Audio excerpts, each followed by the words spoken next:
Don't be afraid. Don't be ashamed. We want black power. We want black power. We want black power. We want black power. We want black power. We want black power. We want black power. We don't have to be ashamed of it. This is not a regular, this is that boom, blah, blah, blah. Some may call it secular, I just call it black, black, black. Marcus Garvey, Book Midati, bring that army, black, black, black. Malcolm X and Kwame Ture, this is where I'm at. If you wanna talk to me about black, black, black. Haile Selassie the first, niggas, niggas, let's talk about that. Kaboom, Yanni Maroon and all the Maroons, let's talk about that. The real Underground Railroad, the first subway for black, black, black. The freedom train begins with your brain. Get in on track. Whether justice or injustice, how do you react?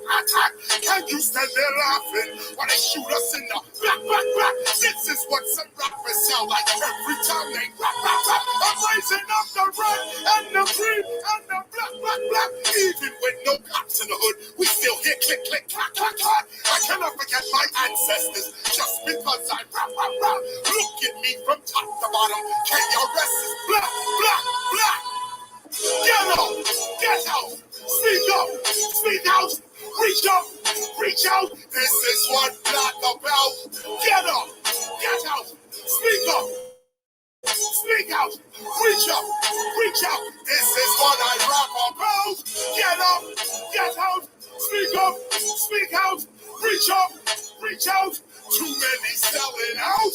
Get out, reach out, lift out. Yes, time to ask the question now. Are you really black, black, black? It is not a mystery. We under attack. If you're chatting for free, you hold our people back. Time to put aside the fantasy and deal with fact. This is not the time to be talking. All that crap. Those that talk that crap. Or those that don't fight back. You can say what you like, but real skill I never lack. Black is more a consciousness, the way you think and act. Yo, get out, speak out, reach out. This is what black about. Get out, speak out, reach out. This is what I rap about. Get out, speak out, reach out. Too many selling out. Get out, reach out, lift out. Get out, lights out. We have stayed here and we begged the president. We begged the federal government. That's what we've been doing, begging. It's time we stand up and take over. We have to do what every group in this country did. We got to take over the community where we outnumber people so we can have decent jobs, so we can have decent houses, so we can have decent roads, so we can have decent schools, so we can have decent justice.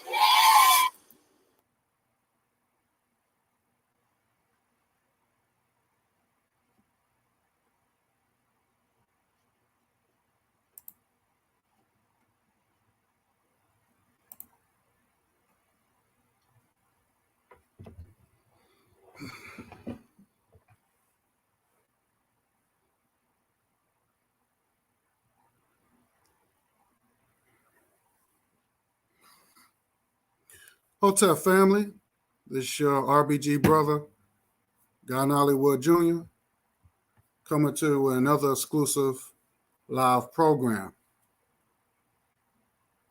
Today's topic is, let me screen share this.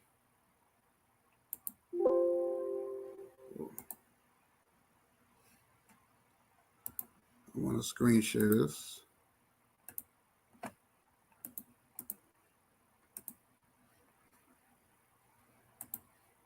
And today's topic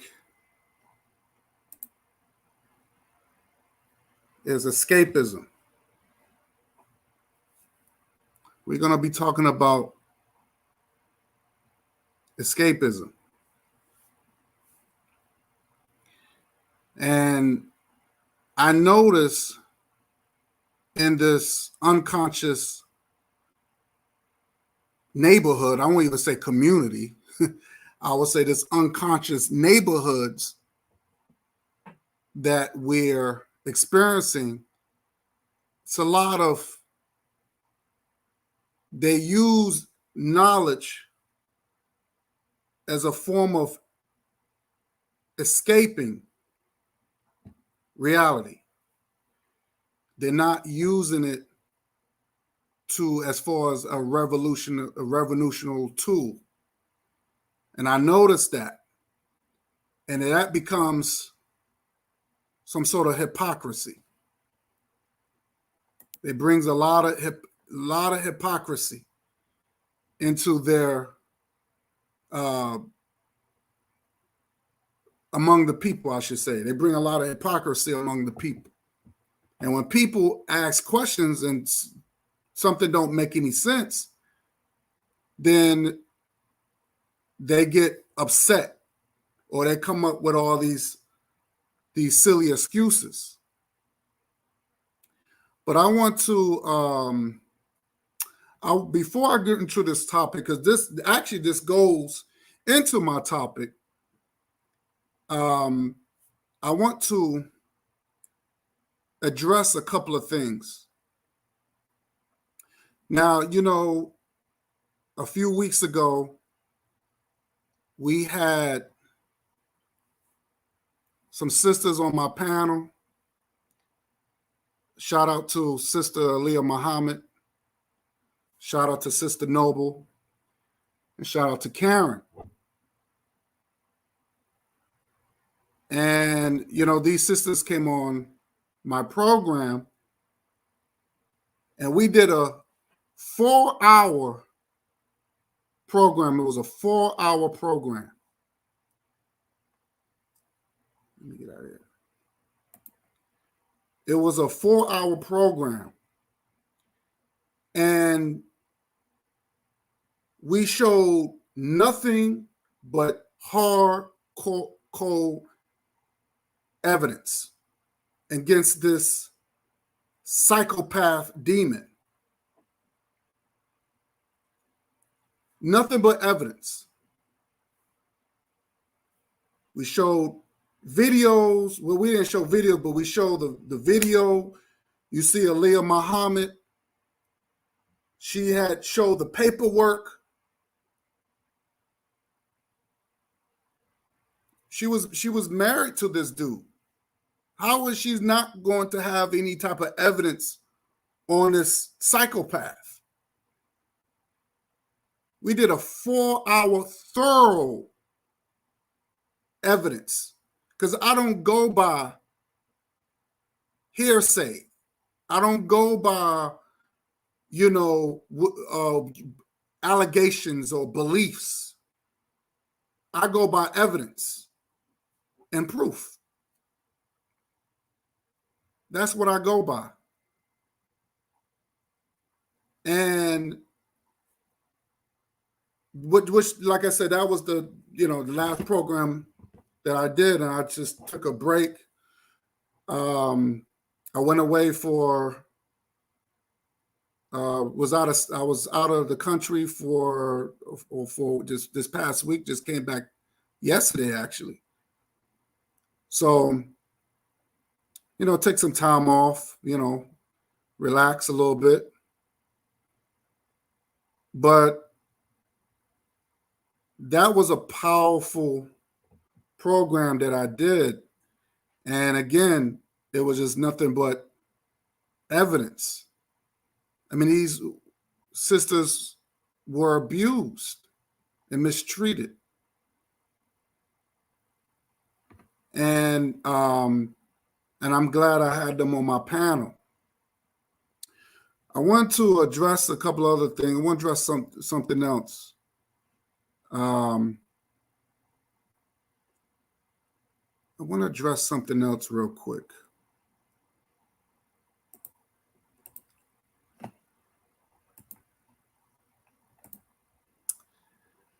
Let me address something else. Let me put this back up here.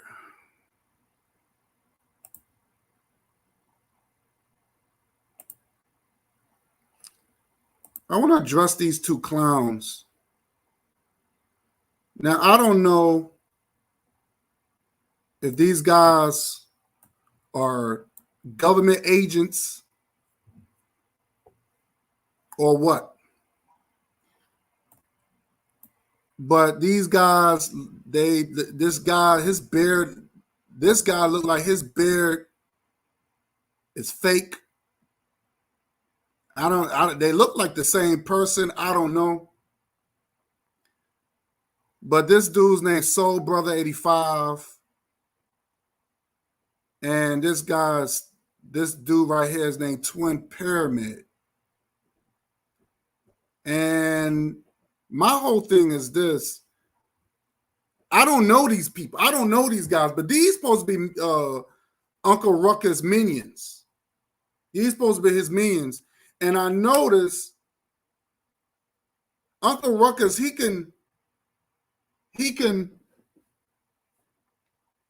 be on, he could do a live show like 5 in the morning, and these guys are up listening to his trash. But I wanted to address something that he said, and one of them said gay Nollywood. Well, everybody know the original word gay means happy. The original word gay means happy. That's the original word. So I'm just going to just educate these clowns, because they look like they can pass for twins. I don't know if they twins or this is the same people, but I think they're government agent. I think they're working for the government to cause a lot of confusion. But the reason why all of a sudden this word became a lifestyle, because they thought homosexuals were not happy. Because back in the 50s and 40s, that was the original word. The word gay means happy. So of course the homosexuals took the word and said, no, we are happy. We are gay. So calling me that is not going to hurt me, because I am happy. I'm a happy guy. So if you're saying that I'm happy, I am happy. So that the original word or the real meaning of gay means happy. So I don't know Soul Brother. I don't know how that name is hurting me. Then he says, I have a 90s boombox. I have a 90s boombox. I don't know what year these guys were born, but the boombox been around since the mid-80s. And Twin Pyramid said I had some 8 tracks. I don't even know how to use an 8-track. So let me educate these morons what a boombox look like.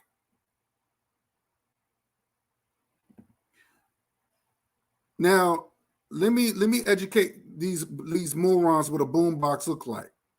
Because everything in my house is up to date. Everything in my house is up to date. Because everything, like I said, everything in my house is up to date. So let me educate these morons what a boombox look like. Now, that's a boombox. That is what you call a boombox. I don't have a boombox. I don't live in a past like that. Okay? I don't even think they make boombox like that anymore. I haven't seen one in a long time. I had one back in the day when I was younger, you know, But I don't have a boom box, so I don't know, but that's what a boom box look like. Now the A-track, now these what you call A-tracks. I don't even know how to use these things. I don't even know how to use these A-tracks. These are old, and I think they've been around since 70s. I don't know. But the A-track, I think they maybe longer than that. No, I don't know how to use these things. Never had no A-tracks. So I don't know where you could say, and for you to say the 90s boombox, no. The boombox came in the mid 80s. That's a mid 80. That's a mid 80 thing right there. So I don't know, like I said, I don't know what year these guys were born, but it's obvious their timeline is off. But I know somebody who might have these things because this person don't want to spend no money. He don't want to keep his place updated. And that's your B-Rap leader. That's your B-Rap leader. And every time when I look at this dude, he looks like a turd. He looks like a human turd. This is where every time when I see your leader, he looks like this turd creature right here.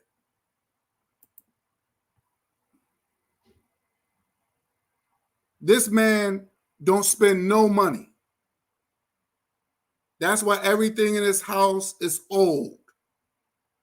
That's why he brags about the little money that he has. He act like he got real money. He has no responsibilities. He has no children. He has no grandchildren. I don't even think the man can even produce any children. I don't think his sperm count is probably really low. You heard what his ex-wife said, he couldn't get it up. This is the reason why he can't afford an AC. And you see him, he's sweating all in the videos. He's sweating all in the videos, wiping off his bald head and his ugly ass face and his mouth with that dirty rag.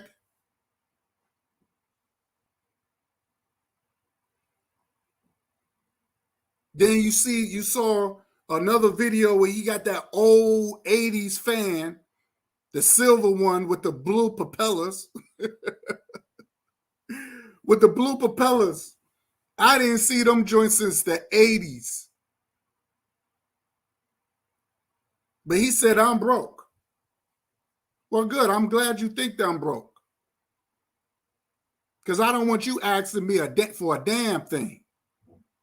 You say I'm broke, but you said I live in one of the richest cities in America. You say I'm broke, but you said my cat had a gold diamond chain, but I'm broke. That's weird.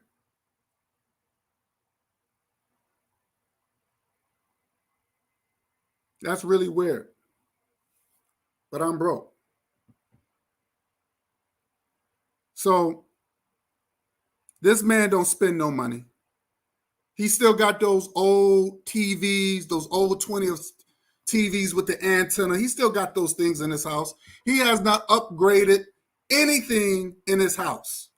So those two minions, those two puppets, anybody that got a 80s, mid-80s boombox and A-tracks, the 20th century's TVs with the antennas, anybody that have those things is that dude right there. Him, Uncle Ruckus.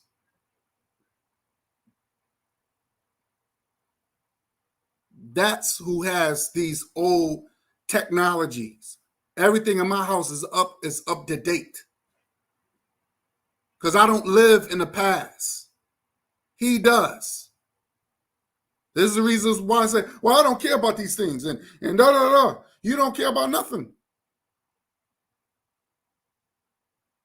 And it's known with the evidence that was proven on my show, it's known that this man is a stalker.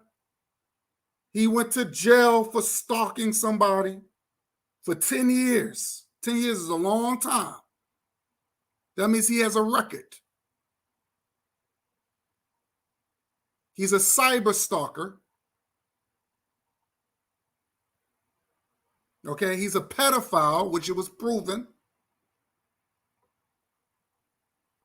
This is the reason why he's recruiting young boys. Like he had this young dude on his show at 17 years old, 17. The kid was 17.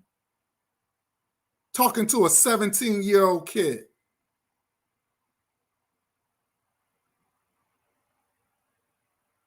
You are a pedophile, a disgusting pedophile.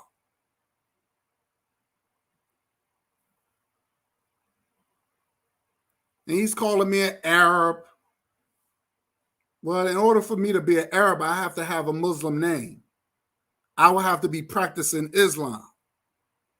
But you, sir, Uncle Ruckus, turd face, you have a Islamic name. You practice Islam. You're an Arab wannabe. And now he's stalking one of these women from that group. What's her name? What's that girl's name? He's stalking now. I'll figure her out. From that chick from Evoke, Terry Ellis. And he's stalking her, trying to be on a live feed. And she's on a live feed, stalking her.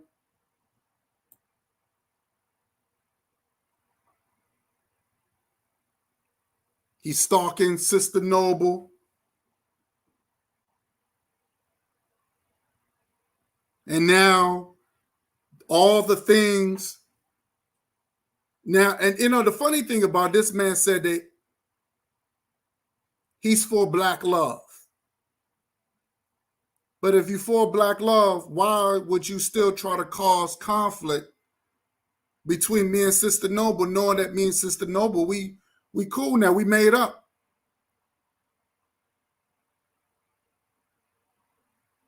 And now you mad at that?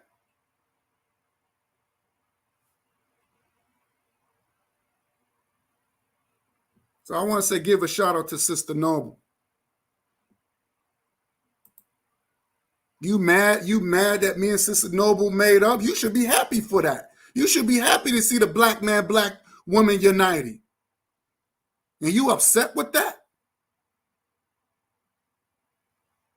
And now you taking everything that I used to say to the sister, all the mean things that I used to say to the sister, now you're saying it. You're saying the same thing. You talking about now you bashing her book. Now you being insensitive of what she went through as when she was 5. You saying all these things because that's how you really felt deep down. You never loved her. God damn it. And you sitting there crying. Oh, you kissed me. You let me rub your feet. Oh, take me back. Take me back.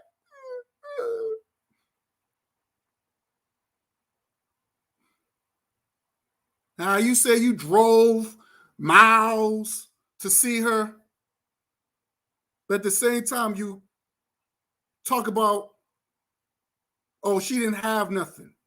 She was broke.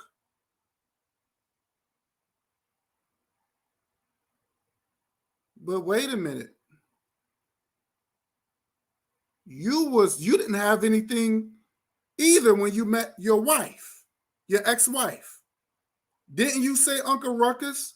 Didn't you say that you was in bad shape and you didn't want you didn't want to be in the street with Jack Frost? Didn't you say that? Didn't you say that, Uncle Ruckus? That you was in bad shape, you didn't have anything? And now you got the nerve to talk about Sister Noble. Far as I'm concerned, Sister Noble already paid her debts with you. She paid her debts with you. Like you said, she kissed you on the cheek. She let you rub her feet. Oh, you thought you was gonna get the cookie. That's why you was paying all this money and all this other stuff. No, Sister Noble, she's a decent woman. She's decent. And you crying, oh, you kissed me. We held hands. You didn't care nothing about her. You cannot say that you cared about Sister Noble. How you had that sister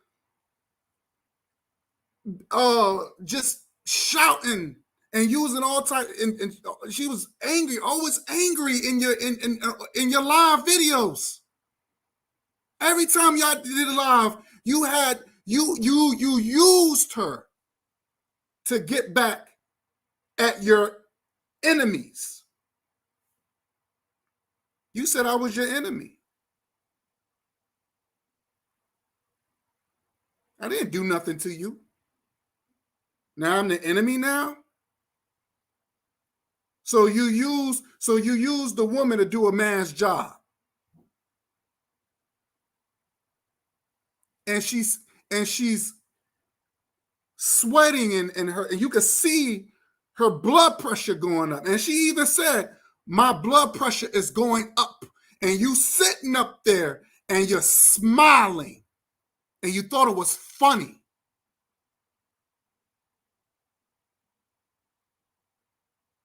Did you know that she could have caught a stroke, Uncle Ruckus, on live there? What have you would have done if she would have caught a stroke or a heart attack on live air? You would have still thought it was funny? It's obvious you don't know anything about what's going on. Do you know, Uncle Ruckus, the leading cause of strokes and heart attacks is African women in the United States? Since we follow a color code, I would say Black women. Oh, you didn't know that, huh? You didn't know that, huh?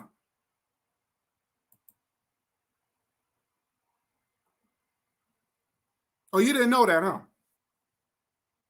African women have almost 2 times the risk of strokes than Caucasians, and more likely to die at the early age when compared to women of other ethnicities.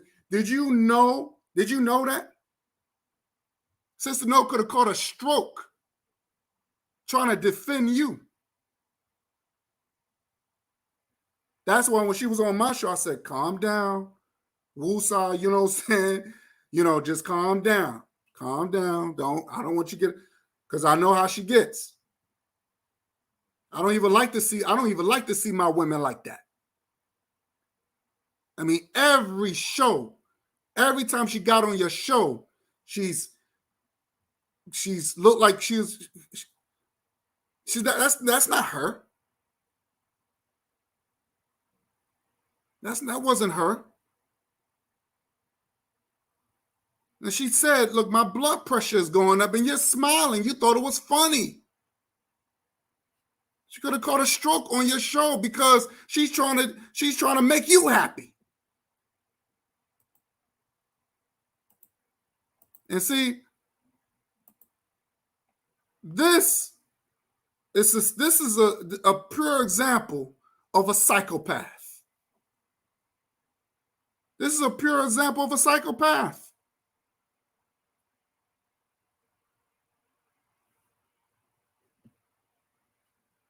This is obsession.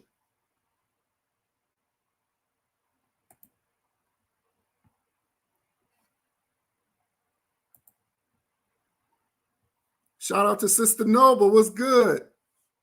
What's good, Sister Noble? Cuckoo Cutter, what's good? Hotep. Aliyah Muhammad, what's good? What's good? What's good? Shout out to Brother Bakari. What's good? What's good?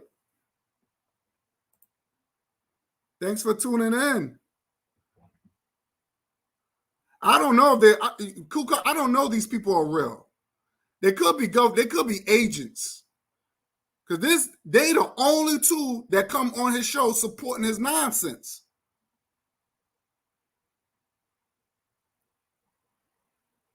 So I don't know. They look like the same people.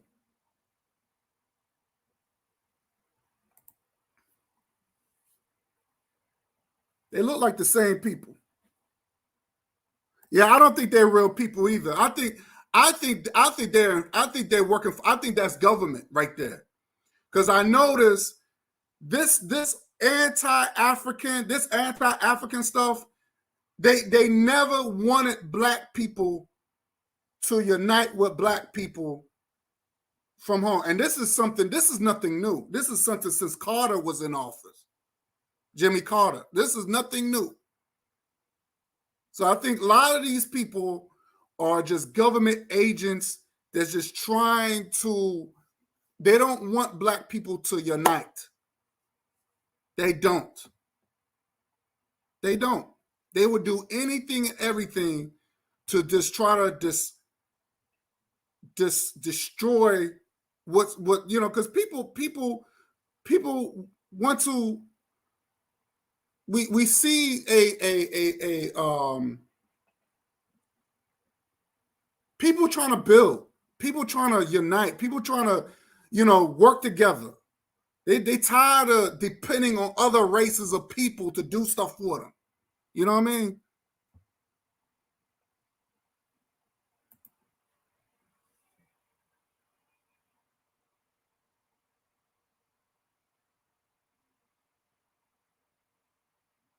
I don't think they're real either.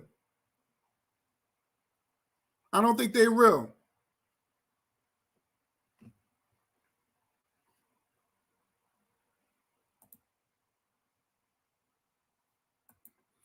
But I'm glad y'all tuning in because I gotta go in. I gotta do it. I gotta do it. And there's so much I need to talk about because I've been away for a while. I had to get away from a couple of things and regroup. I just came back from Jamaica to break bread of my people over there. And Jamaica is a beautiful place, by the way. So I want to, this is a pure example of a psychopath. A psychopath.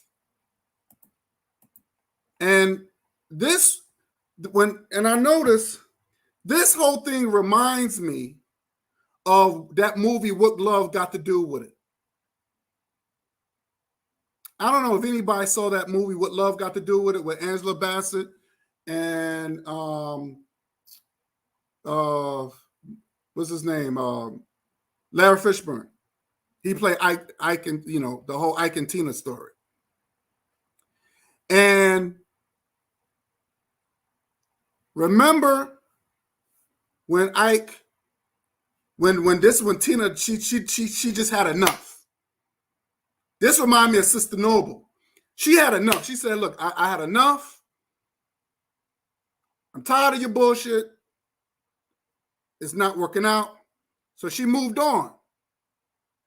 To Tina Turner, she moved on. Ike comes back. He comes back with flowers, da-da-da. Yeah, I want you back. I love you, da-da-da. And Tina was like, that love is gone. When I loved you, you slapped me. You put cake in my face.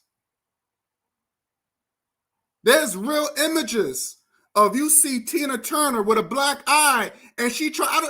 I don't even know how did she performed going through all that. I don't know how that she performed going through that. But you can still see the black eye in those pictures that where her real name was Anna Mae. But you can still see the black eye. I remember I saw the documentary I think the documentary called Tina or Turner or something like that. And they showed all those old photos how she had to perform with the black eye. I don't know how you got to be a strong woman to go through that. But when Tina Turner said, "Look, I had enough," and what she said, she walked away with nothing. They went to court. She said, "Only thing I want, I don't want your money. I don't want nothing. Only thing I want is the name." She got the name. And she left the States, and I guess she went to Europe somewhere. So Ike comes back. He comes back with the flowers or whatever. So when she said, "No, I had enough. When I loved you, you abused me."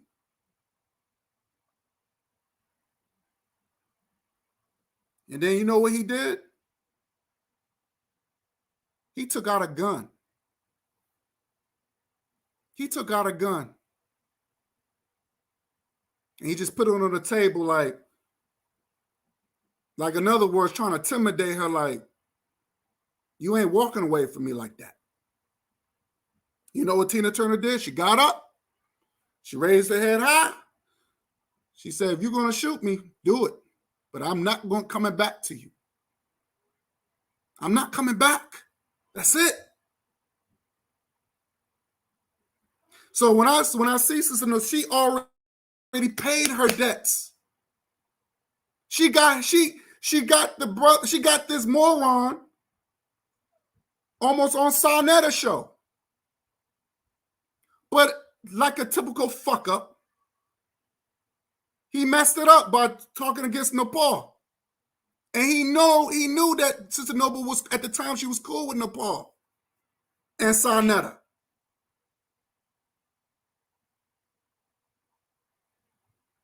Sister Noble was on her way to become like one of the I guess I'll say a YouTube celebrity, right? Because people liked her. Hell, I was listening to her. You know what I'm saying? But he messed her up because he was hating. And now he was on Moorish World TV. So he had an opportunity. But instead, he didn't talk about his campaign because he was always mad, talking about, well, these big platforms don't let me come and let me talk about my idea. But when you had an opportunity, you fucked it up. You was on Moorish World TV. You didn't talk about your idea. You know what you did? You know what you did, Uncle Ruckus? You talked about Louis Farrakhan and badmouth Louis Farrakhan. Louis Farrakhan already got money in the bank. But you sitting there, you talking about him instead of talking about your idea.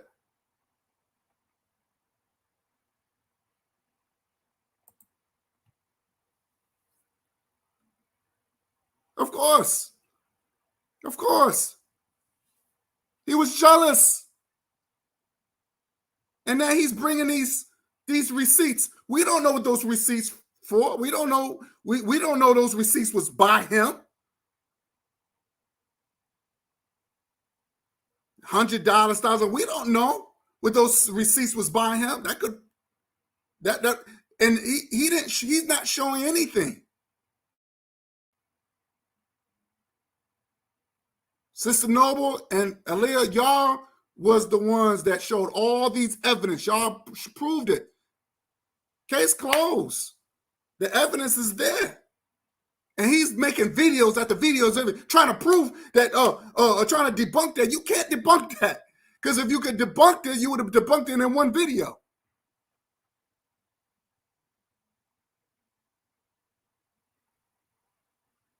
Now, this is a proof example of a psychopath. Who does this? This man got too much time on his hands to do stupid shit like this. And he's supposed to be woke. He's supposed to be conscious. And then he's going to turn around. See, and another thing I don't understand, he get mad at other people that call themselves gods and goddesses, but now he calling himself a god. No, dude, you can't do that. You Muslim. If you are any type of religious organization, you cannot call yourself a god. That's the whole God concept comes from Africa. That's the whole God comes from. And a matter of fact, I'm gonna play you what Barry White said. He said, "No, I think I'm a God because we can create life and we can destroy life. But if you in a religious, if you in Christianity or whatever, you can't do that. The Bible says that you can't serve two masters. You can't serve no other God. So, sir, your God is Allah. So you cannot call yourself a God."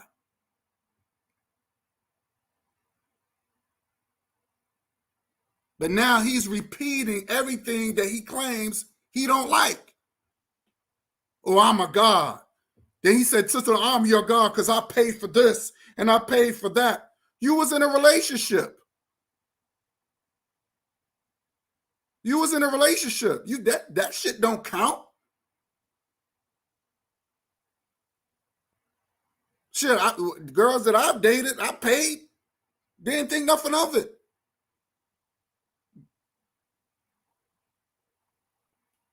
But then you want to say that, then he's going to say that, oh, she was broke and da-da-da. But dude, you was broke when you didn't have nothing. And then he try to call somebody out there weight. Oh, Aaliyah Mahan, she's fat and all this other stuff. I'm like, dude, and I'm looking at this dude. Have you looked in the mirror lately?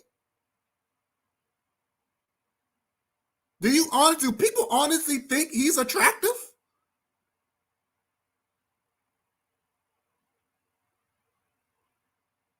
Dude, you don't look like a Denzel Washington. You don't look like a Morris Chestnut. Are you serious, dude? But you want to talk bad about women, but you supposed to say you love soul sisters.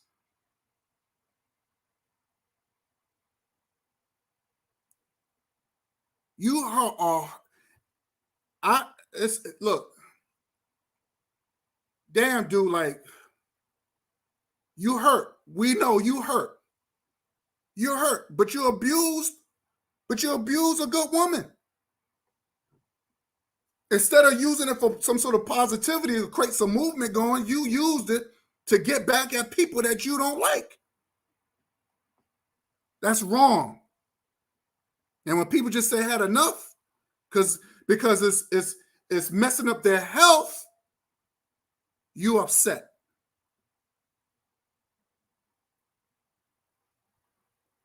You upset. You mad.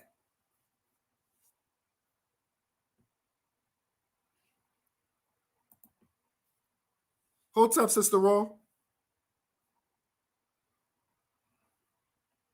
But you upset. You mad.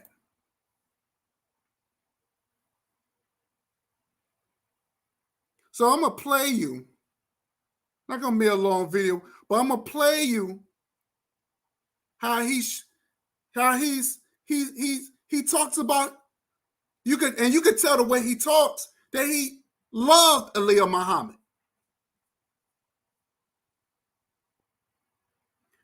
I'm gonna play you that. And you could tell that he loved Aaliyah Muhammad. He spoke highly of his wife, of his ex-wife at the time.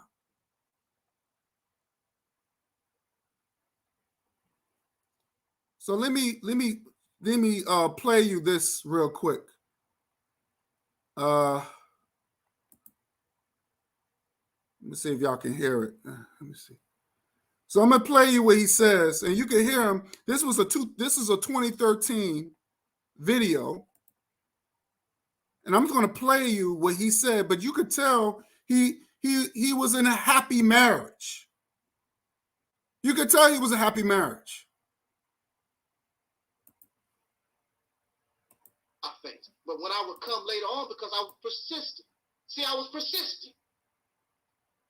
They began to realize that this young man cares about his people and cares about us. So you can slam the door in my face. You can talk about me and talk about my bald head or talk about me in any kind of manner that you want to. But when it's all said and done, I love us.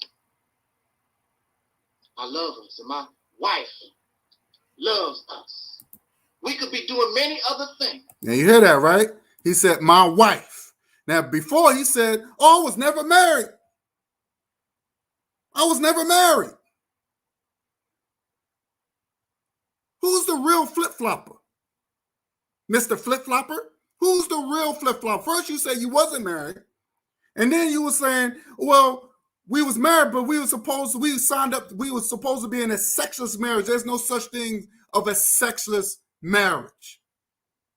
You're supposed to have sex when you're married. And you look like a freak. You look like a freak. And I really think, in my opinion, Mr. Uncle Ruckus, I believe that you go both ways. Because you've been in prison for 10 years. What have you been doing for 10 years? In around a bunch of dudes.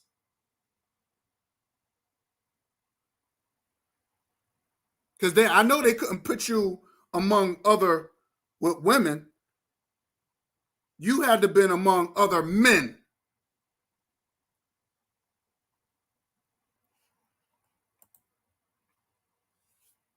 He was happy. He spoke highly of you. Let me play a little bit more. Hold on. We could just be living our slave life, because that's all we got here is a slave life.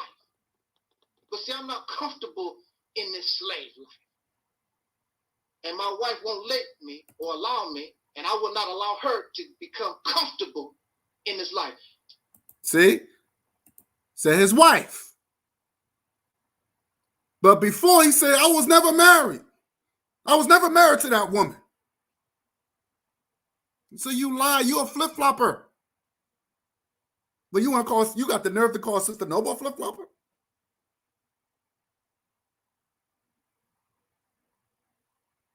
You're a flip-flopper.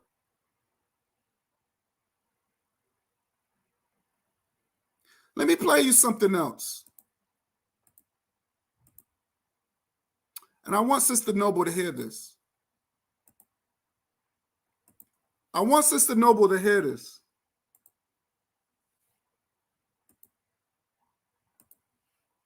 This is when he was talking to the 17-year-old boy, trying to recruit him.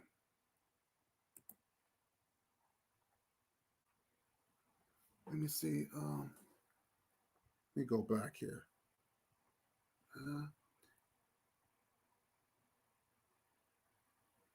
Let me see. That's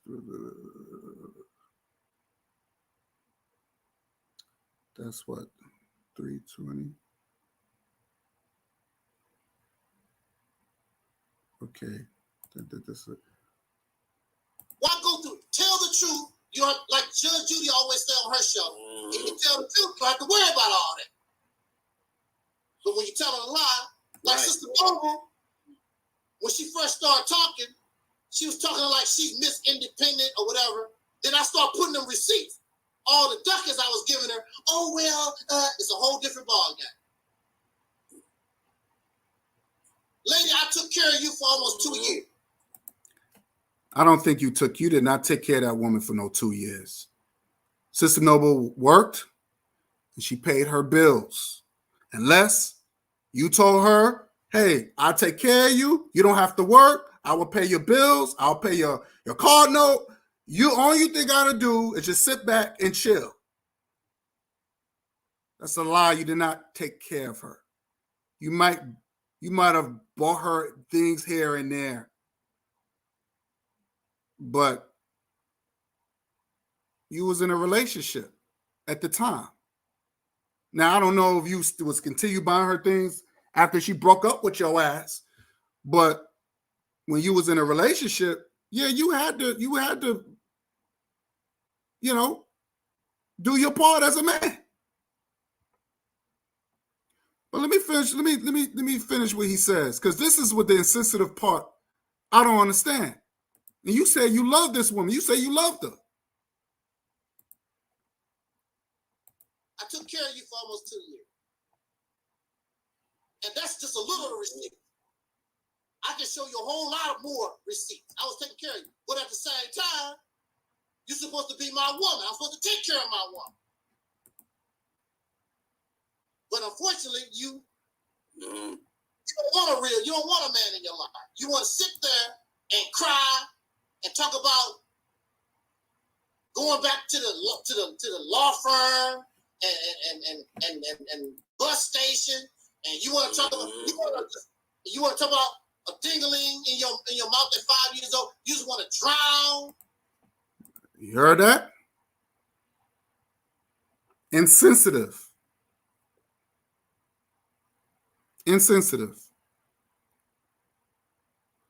He always felt that way.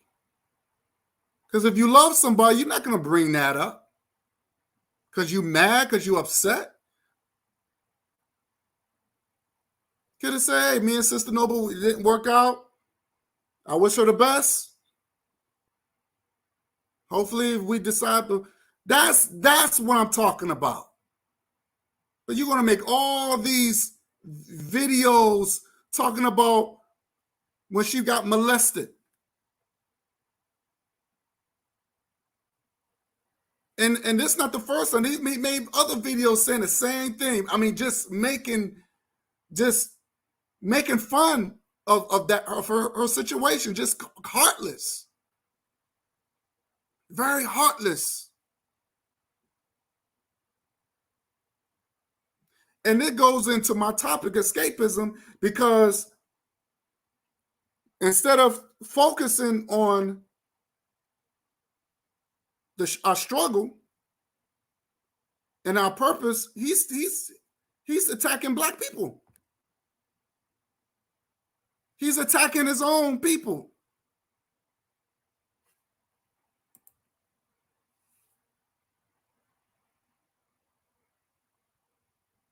Oh, okay. Oh, okay. Okay.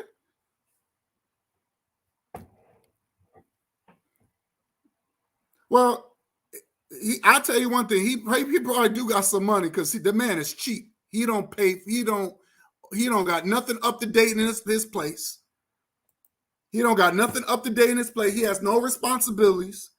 I told him, I said, since you have a skill of driving trucks, why don't you teach people or use your platform of the trucking?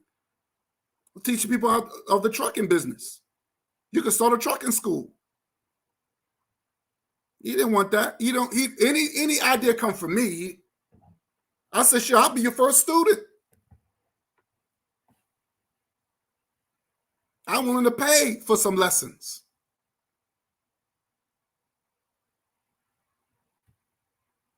But he's all about dissing his own people.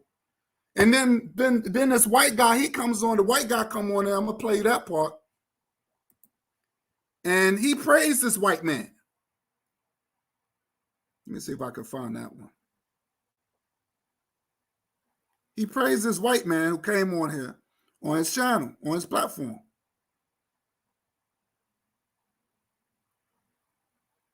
Let me see if I can find that.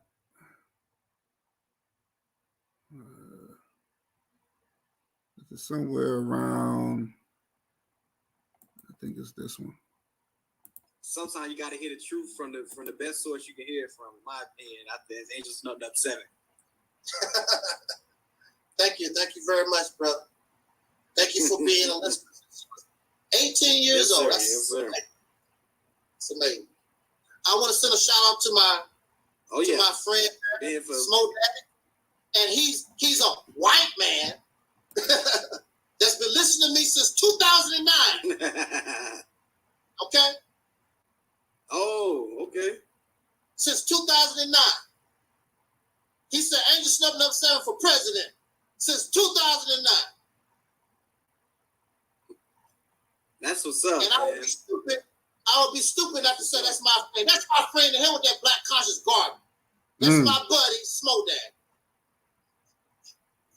He's not a devil. He's not evil. He's not Satan. He got my back more than any of you suckers ever done. He ain't never called me nigga. He ain't never tried to smear my name. He ain't never done none of those kind of things to me. Always been there since 2009. Maybe longer than that. That's my friend Smoke Daddy. So shout out to Smoke Daddy. My brother from another mother. Shouts out to Smoke Daddy. See, they're going to have to 7. He's shouting out the white man again. The damn Skippy. It's about the content of character. You niggas don't have no character. Now you heard him what he said? He gave this white man so much praise, but he called his own people the N-word. Then you cannot complain about white people. Ever. I don't care what they did to you and got you locked up. You supposed to have gotten locked up. You committed a crime, sir. And let me say this. Him and that B1, I'm going to get to the B1 bozo, the bozo one in a minute in Mississippi. I'm going to get to his ass in a minute too. He don't like the Black Panther movie. And he always said, oh, you black people always living like you in Wakanda. Well, ain't you said that the Mississippi was supposed to be a safe haven for black people? Didn't you say that? Didn't in the movie Wakanda was supposed to be a safe haven according to the comic book for children? Let me repeat that again, because sometimes they look at Black Panther as some revolutionary. It's a comic book for children. So Wakanda was supposed to have been a safe haven for the Wakandians. So this is what you're trying to do now? You're trying to create a safe haven for black people in Mississippi? And then you want to know why I said it was a pipe dream? Everybody keeps saying the same thing I said. It's a fucking pipe dream. Even Karen said that. And you got mad at her. Well, if you always felt that way, you're a deceiver. No, that's how she felt. She said, it won't work. I said it won't work. Alquan said, well, you talking about intelligent people said it won't work. But you keep pushing that garbage. For 2 or 3 years, you kept saying that. Now you're going to create a Wakanda in Mississippi. It won't work. It's a pipe dream. And now you got that B1, Bozo 1, you got him going out there looking like an idiot. And even before his channel got terminated, well, it's supposed to got terminated, because anytime when you talk bad about your people, your channel should get terminated. And I'm glad his channel got terminated. But one of his videos, before his channel got terminated, another channel of his got terminated, which is good. He's sitting up there on the road in a white neighborhood in Cold Waters, Mississippi, remind you, because if you claim that you don't like these people, why would you want to live among the enemy? Why would you want to live them? Why would you want to live with them? But you hit one of his videos, he said, I need help. I don't know what to do. I'm in Mississippi and I don't know what to do.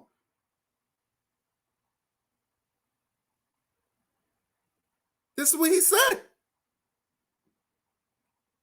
But you don't go to the man who came up with the plan, who came up with the idea. You don't want to go to him. Because he's not helping, because he's just making up stuff. And I know Bozo won. I know he's broke. He's in debt.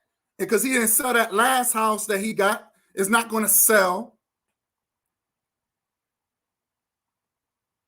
The same dude that slept with the white girl, had an affair with the white girl.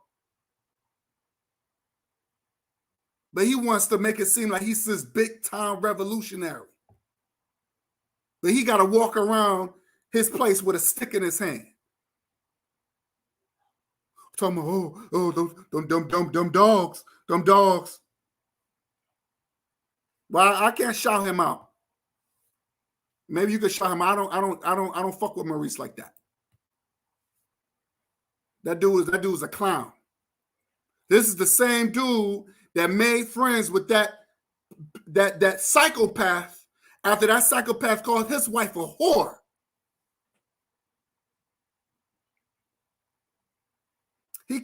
That psychopath called his wife a whore. So wait a minute. You're going to make friends with somebody? You want to care about somebody?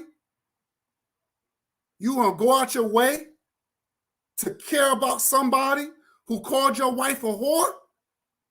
But you said that you're a protector of black women.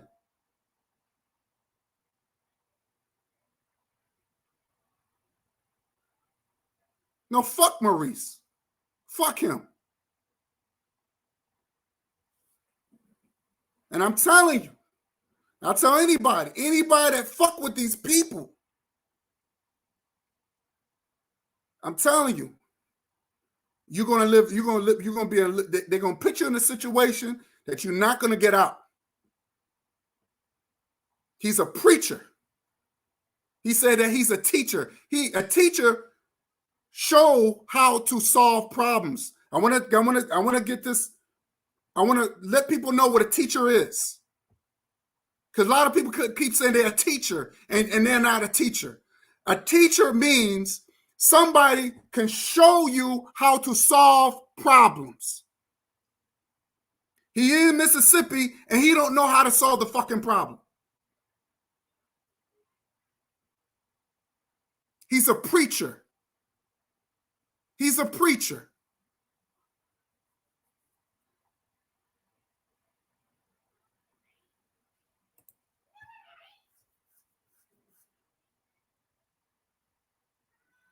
Exactly. He went out his way. This is the reason why the psychopath is mad at me. This is the reason why that old pedophile is mad at me. Oh, well, you never checked up on Maria in the hospital. No. You're not going to talk shit about me and talk bad about me. Then when something happens to you, I'm supposed to worry about you? No, life doesn't work that way. Not with me. But he disrespect brother with Kari grandbabies, and I defended this coward. I defended this B1 cat. I don't even like saying this dude's name, Mr. B1 Bozo 1,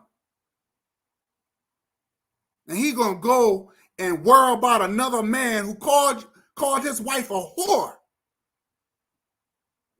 All of a sudden, he's forgiven. and then you turned on me, and I defended you. This is the second time now. I don't give third chances. You cross me twice, that's it. That's it. There's no making friends. There's no more, buddy. No, you ghost. You get out of here.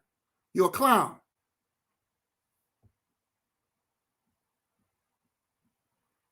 These people have no morals. These people, and then his whole, and the book, and the B1, his whole thing is of separation. His whole thing is, you live in a house, white people be on one side and black people be on the other side in one big house. To me, that's not separation. They weren't about a state. They weren't about control. What about having our own country? And I'd rather live in an all-black country, ruling and controlling, having our own military. I'd rather live there than live around people that hate my guts. That they know I'm a natural enemy.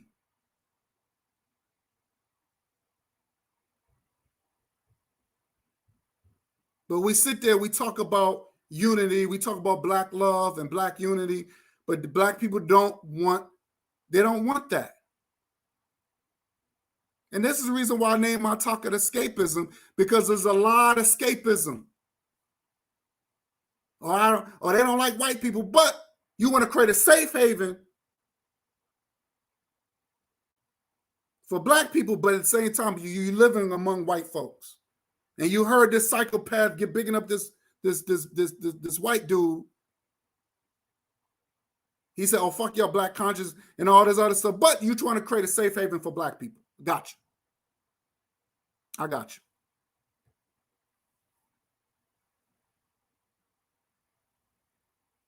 It's sad. Now he would spend hours, 3 or 4 hours, bashing a female. Bashing people who's not thinking about him. But then you want to know why you ain't growing? You want to know why you're not progressing?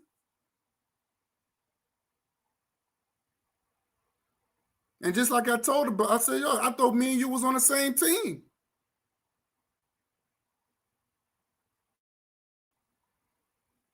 Then you attacking Marcus Messiah Garvey. He's not here to defend himself. Marcus Messiah Garvey is not here to defend himself.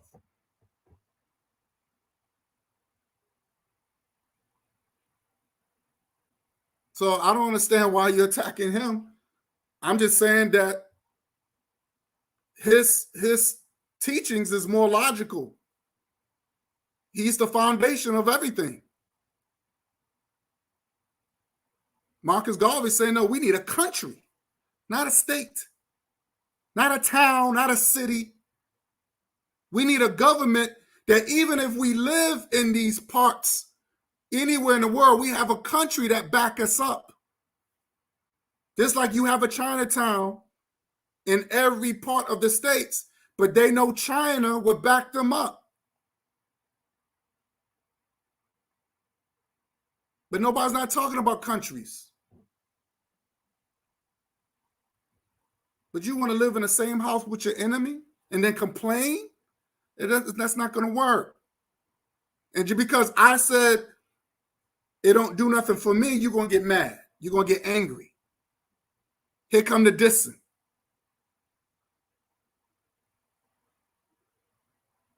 So I don't get what these clowns. Escapism. That's all it is. Escapism. Well, I don't want to get after the real problem.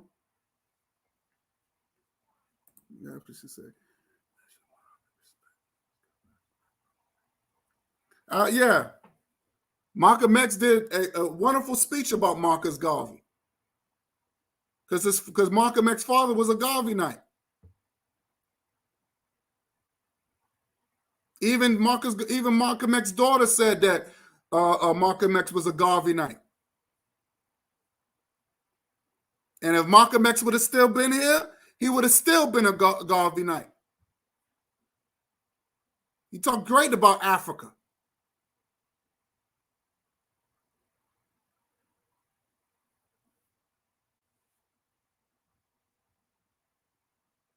So I want to just say this.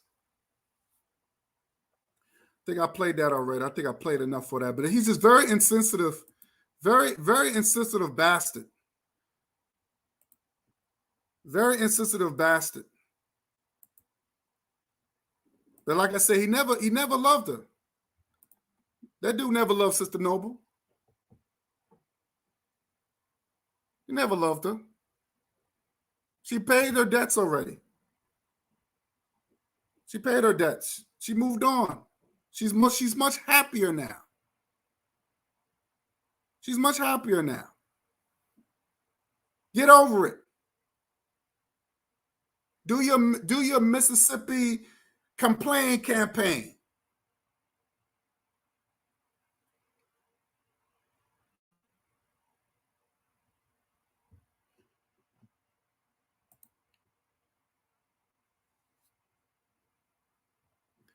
I would say do your Mississippi complain campaign or your Mississippi initiative and all this other stuff. Because like I said, none of them don't like each other anyway. And you had to be around, oh yeah, and not once, he never came, the B1 dude never came to Sister Noble defense. But these people that say they love black women, I'm confused.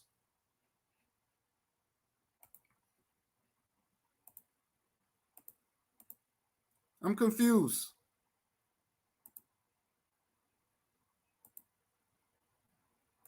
So,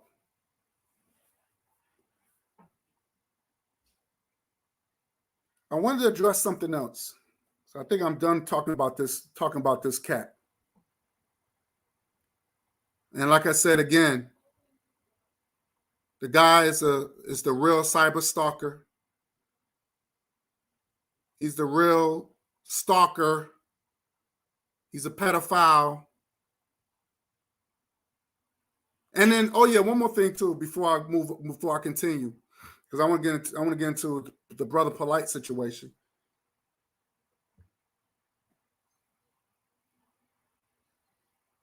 He said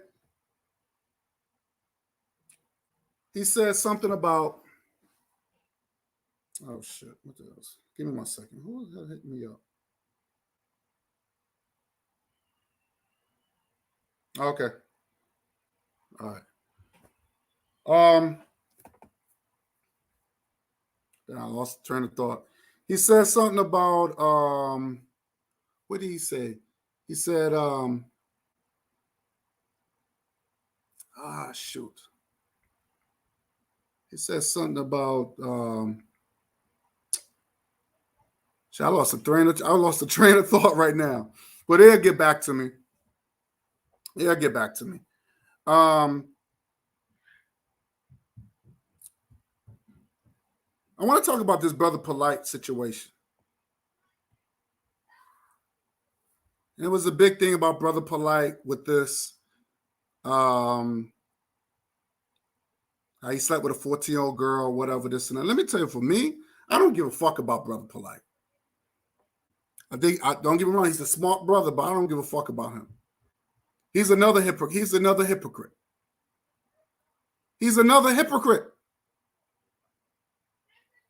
This is the same man who said the black woman is God. So if your black woman is God, Brother Polite, if the black woman is God, Brother Polite, so why is this woman,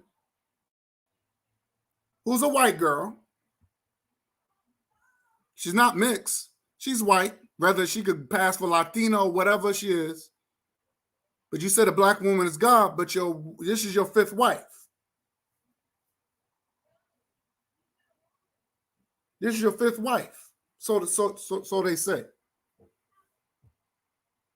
And all these so-called wives, they're not really wives. He's really a pimp. That's a pimp thing. Oh, I like you, so I want you to be my wife. So let me talk you into this polygamy stuff.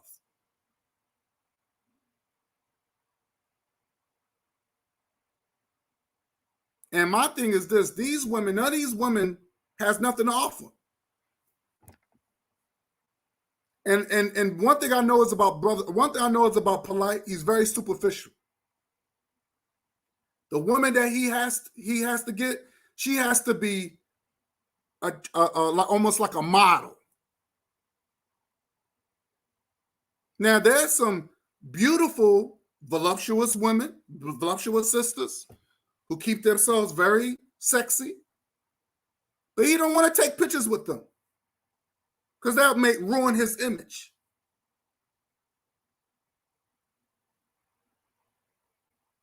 That might ruin his image.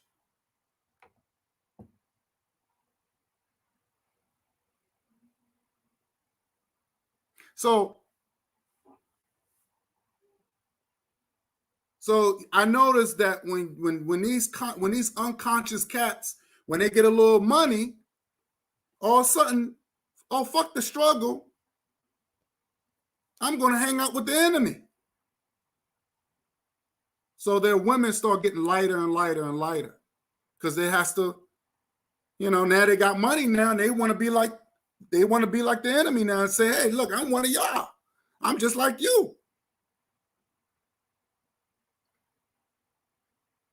Now he's in Beverly Hills, going to the white restaurants, in the nicest white hotels.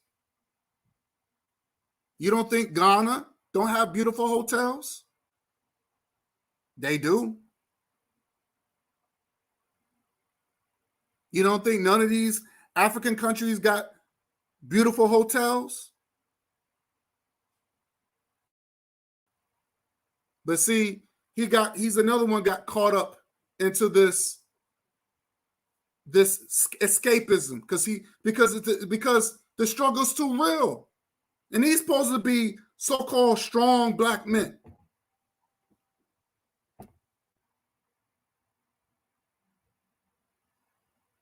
Strong black men. A lot of hypocrisy.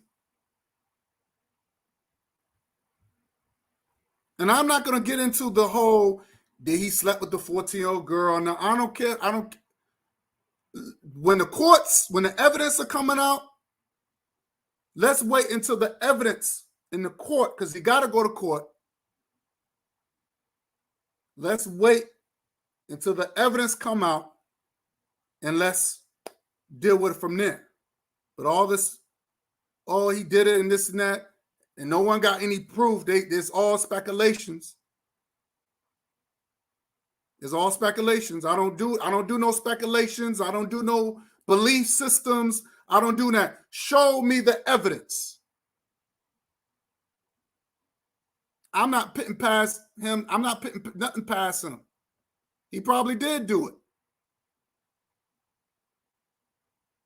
So I'll let the courts decide. And once the courts decide if he did it, then we can condemn that. We can condemn him.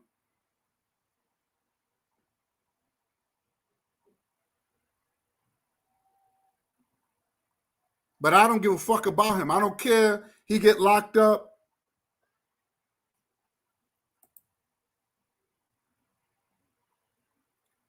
Well, when you say who's they? See, I have to wait till all the evidence come out. But he put himself in that situation. The point I'm trying to make is that whatever situation he goes with, he put himself in it. That's why I don't talk about stupid shit like that. He put himself in that situation.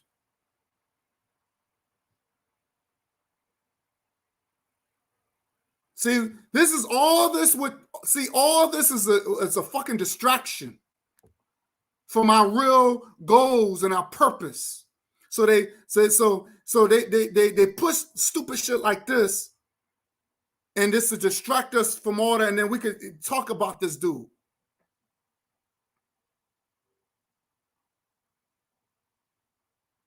So if they got DNA, then he's going to jail. He need to be locked up.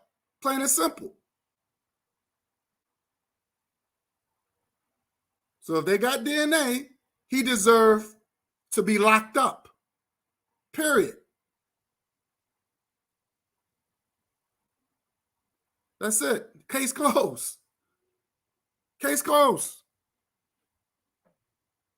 14, that's a baby. That's a child. That's a child, man. So if they got DNA on him, that DNA on that girl, he needs to be locked up. Period. I don't deal with pedophiles. And Sister Noble knows I've been, look, you could talk to Brother Craig. Shout out to African Supremacy, aka we talked about these things. That pedophilia, all that come from ancient Rome and Greece. Let me say this again. This pedophilia come from ancient Rome and Greece. A lot of black folks are adopting that lifestyle, that ancient Rome and Greece. When the what? And remind you that was out of religion. Because they think in order to be closer to Zeus, you have to be pure. You can't sleep with no woman. You can't mess with no woman.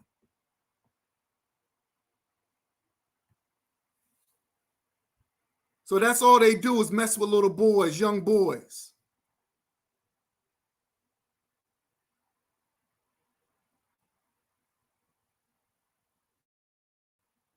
Even in medieval times, they was doing that. Ain't nothing changed in Europe. Ain't nothing changed in Europe. Messing with animals and all that, there's nothing changed. And you got black people want to follow behind that because they think their lifestyle is good. Anything is black is bad.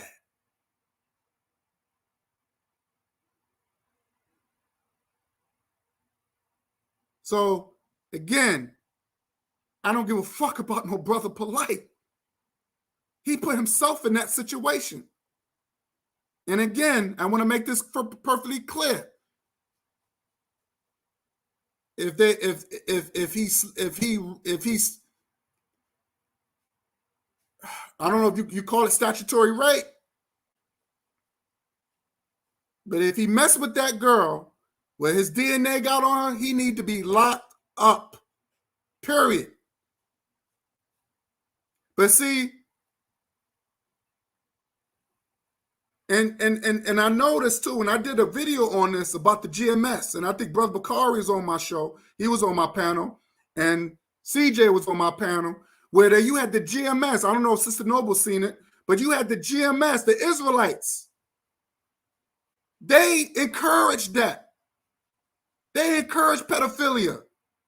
Because Sarnetta asked one of them, what happened if one of your brothers slept with your 12-year-old daughter? Well, we would just sit there and we talk about it. And, according to the Bible, it's okay. According to the scriptures, it's okay to sleep with a 12-year-old girl. This is what they said. This is what they said. This is coming from the Bible and the Quran. And they're using this to do this type of thing. Brother Polite, he's trying to be like his teacher, Dr. York or whatever his name is.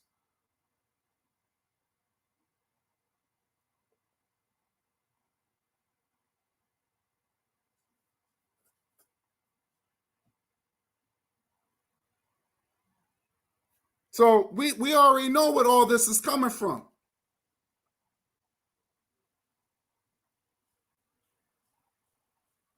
And I want to say this before I go. Let me say this real quick. That Talib dude, the speech impediment Negro, he used to be part of that too. I don't know if Sister Noble knows that, but he used to be part of that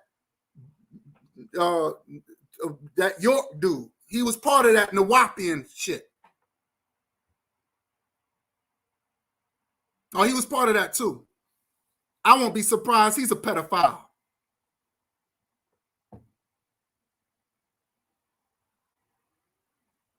Man can't even, that Talib, that speech impediment bastard can't even read. Has no education, but you want to talk bad about me. Wait, yeah, I'm going to get my, I'm going to get my GED. Motherfucker, you a grown ass man. You should have been got your education. Fucking losers. But they want to get on social media and sound intelligent. It should be against the law for certain people to even speak. You got to show credentials. All these uneducated people. And then you got these people that use, that see, brother, let me tell you something about Brother Polite. He's also an ex-con too. He been in prison too. I don't know if y'all know that. This man used to be a gang member, a Crip. Sinetta, all these guys are ex-cons. I'm not an ex-con. I don't have a police record. And it's going to stay like that. You ain't going to find no dirt on me. Okay? But these people, they criminals.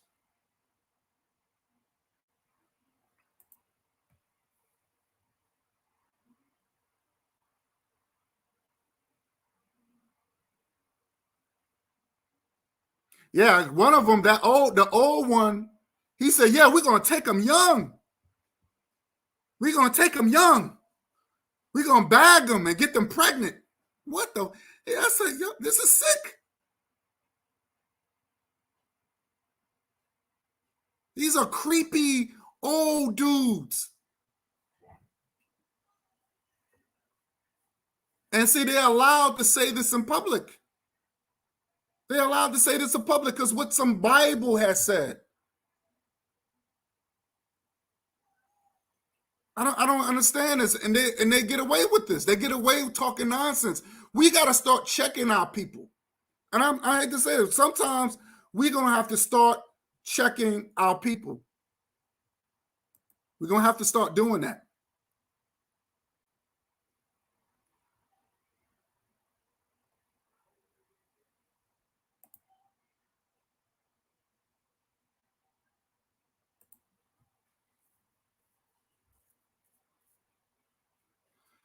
Yeah.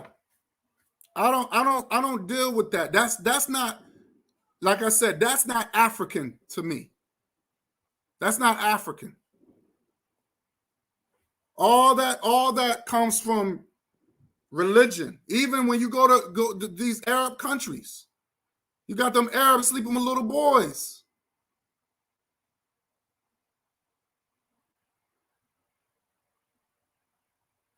I mean, it's sickening.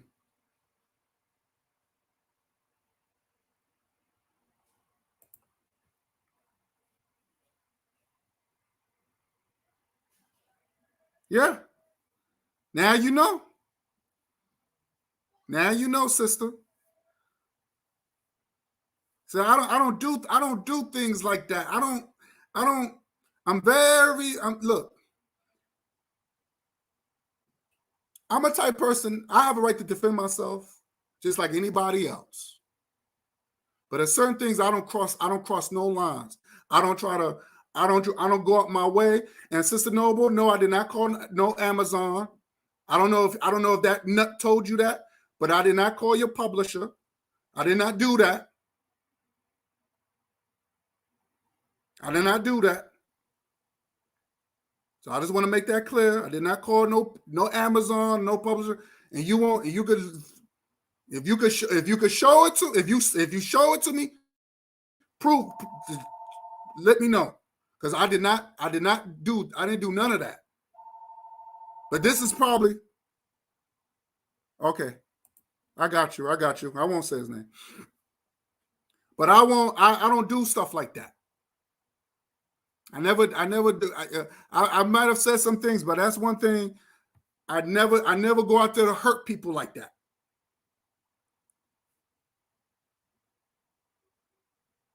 But he said that he's about black love. And just to let you know, Sister Noble, he does follow us. He said this. He said, I didn't unsubscribe Sister Noble. And I didn't unsubscribe God Nollywood. I do check out their videos. But I'm not subscribed to you, Uncle Ruckus. I'm not subscribed to you.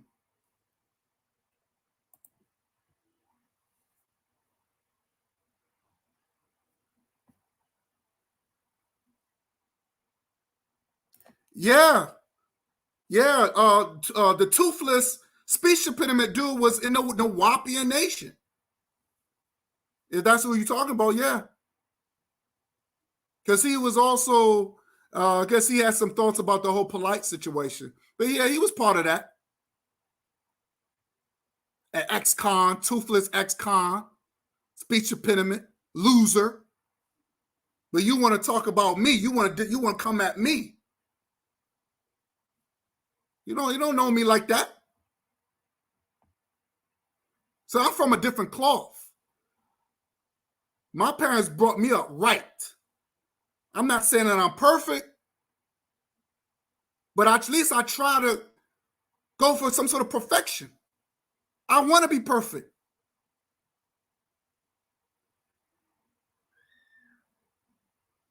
Now, I tell people like this. You can, whatever you into, that's fine. If it makes you a good person, that's all that matters to me. All I ask people, do not lose yourself of where you come from. That's what my stance on that. You can be whatever you want to be. You want to be a Christian, fine. You want to be a Muslim, fine.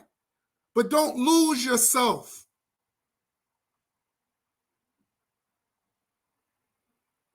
When Malcolm X said, he said this. He said, we are not Americans. He said, we're African people. We're not American. Now, he's an ancestor, and he's saying this. And he's not the only one. Marcus Garvey said it. Before him, you have other people said it before him. So if you got all these ancestors saying that we come from a continent, I'm going to listen to my ancestors. I'm not going to listen to somebody who was born yesterday. Talking about we are brand new people. When I was on, shout out to Brother Bakar, when me and Brother Bakar, we was on Alquan show. Shout out to Alquan. I just don't like Alquan. I don't like his goons. Very disrespectful people. But these people are supposed to be, and again, I want to say this perfectly again, shout out to Alquan, because Alquan was the only one that was, to me, was respectful.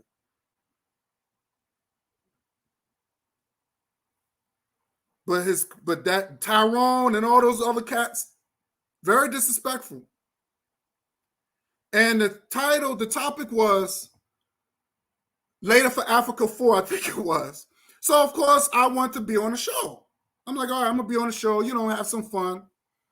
But I'm going to bring some scholarship. Me and Brother Bakari came over because when one of some sisters said, yeah, hey, they jumping your brother. You better go in there.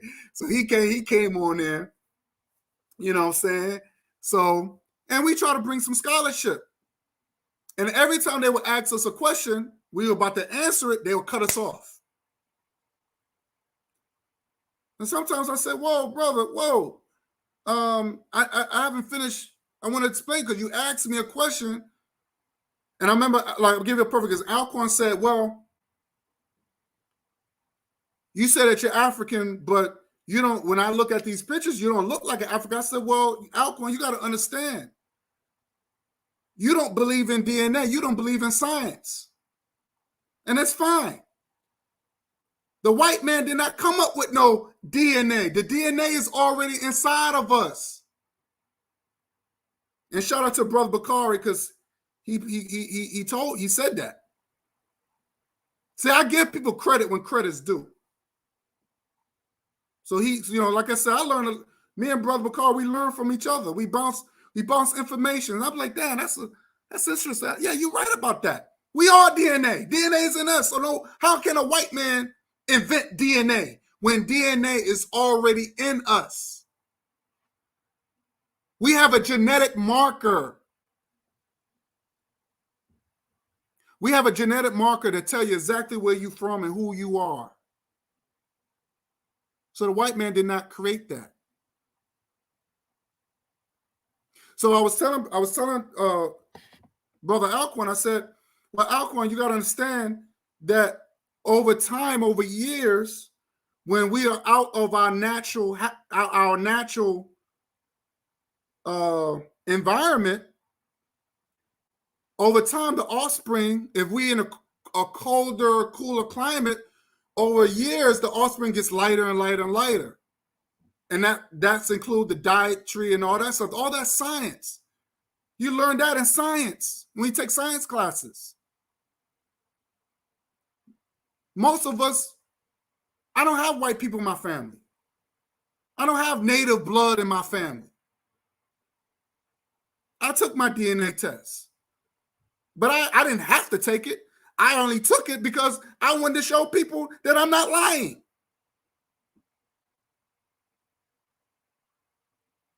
My parents said, no, we come from Africa. We African people. See, what happened was you got a lot of people that are not science people or don't believe in scholarship. So what happened? They replace it with pseudoscience. They replace it. Oh, shoot. Information man, what's good? What's good, King? What's good? And information man, he would tell you. And by the way, if anybody wants to come on and share their information, let me know and I'll put the link in. Just let me know. I'll put the link in. Just put the one. Say I want to come on. I'll let y'all come on and share your thoughts. Sister Noble, you want to come on? You can. Information man, you definitely down. You know what I'm saying? We got to chop it up. We got to do another program, brother. Everybody was talking about, hey, you information man, y'all got to get back together. Yo, I'm down. I'm down. But a lot of people don't believe in scholarship. They hate scholarship. So they replace it with pseudoism. Oh, well, when I was on Alcorn show, he said one of them goons said, "Oh, Brother Bakari left because one of the assholes got on there and called Brother Bakari the N-word." Brother Bakari said, "Hey man, don't call me that. Don't you ever in your mouth call me." Well, you said the word black, and that's offensive. I said, let me tell you something. I said, in this country, we follow a color code.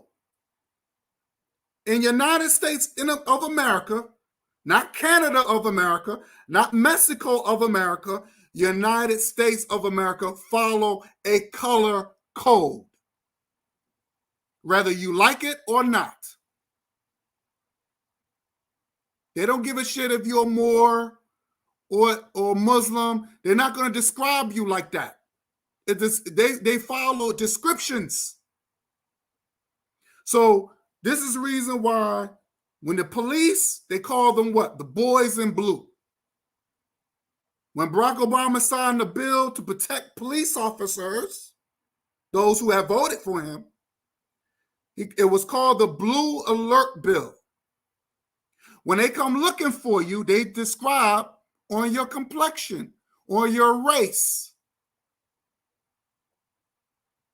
Black male. We're looking for a black male, 5'3" or whatever, 6 foot, black female, white female. That's how they describe you. They're not going to say, oh, you're a Muslim female. No, they're not doing all that. So I was saying since they follow a color code,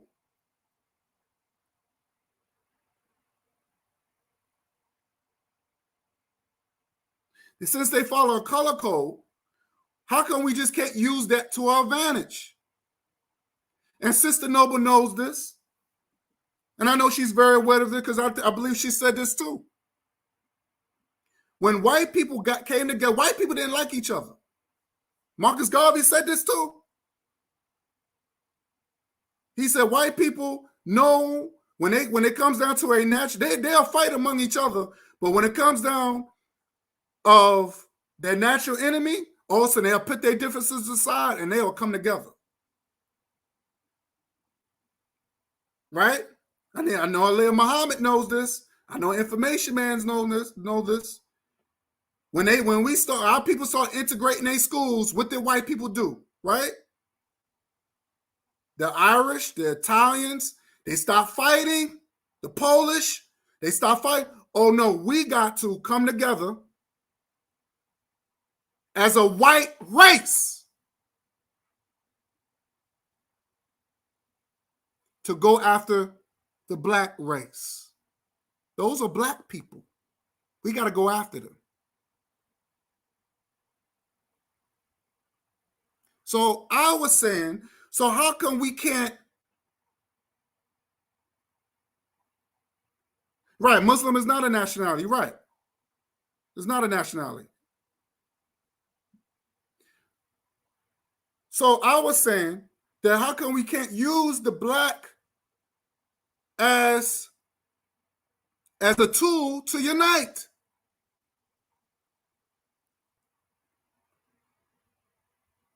When Uncle Ruckus, he always said, "Oh, I'm a soul. I'm a soul." I don't know what that is. James Brown. So, no, James Brown said he came out with a song called "I'm Black and I'm Proud." Say it loud. Black and I'm proud. He didn't say I'm soul and proud. Did anybody heard James Brown say, say it loud. I'm soul and proud. What? James Brown didn't say that. He said, say it loud. I'm black and I'm proud. We are a black race. So how come we can't come together and use that to our advantage? Use the crap and use the crap that they give us and use it as a tool to use it against them.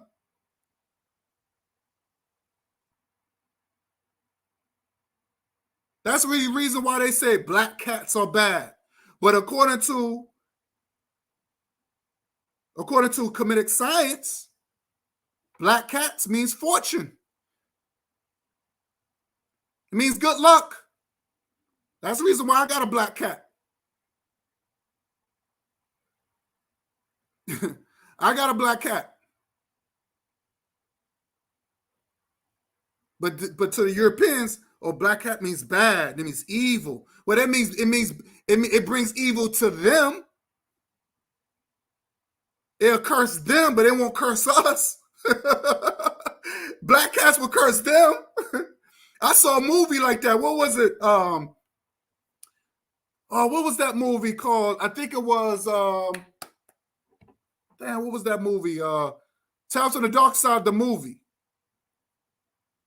Who remember that movie, Tales of the Dark Side of the movie, when the black cat start harassing that old white man?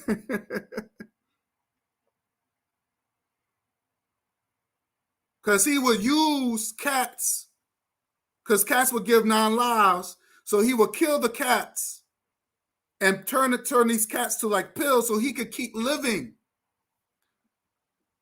So I don't know what this black cat came out of nowhere, and the black cat job was to kill this old white man.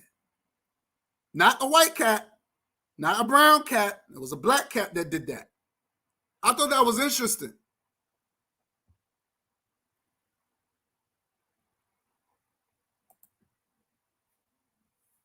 Yeah, back in the day. Back in the day, let me just read some of your comments here. Let's see.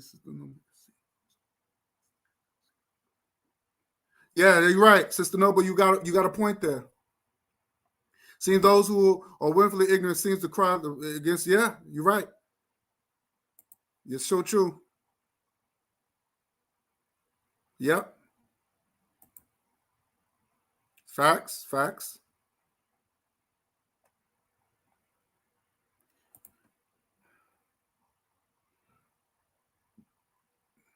Yep. I remember. Yeah. See, you remember that one, right? With the black cat, with the old man in the chair, because he would kill the cats he would pop them. He would kill the cats for their lives, because the black cats give 9 lives.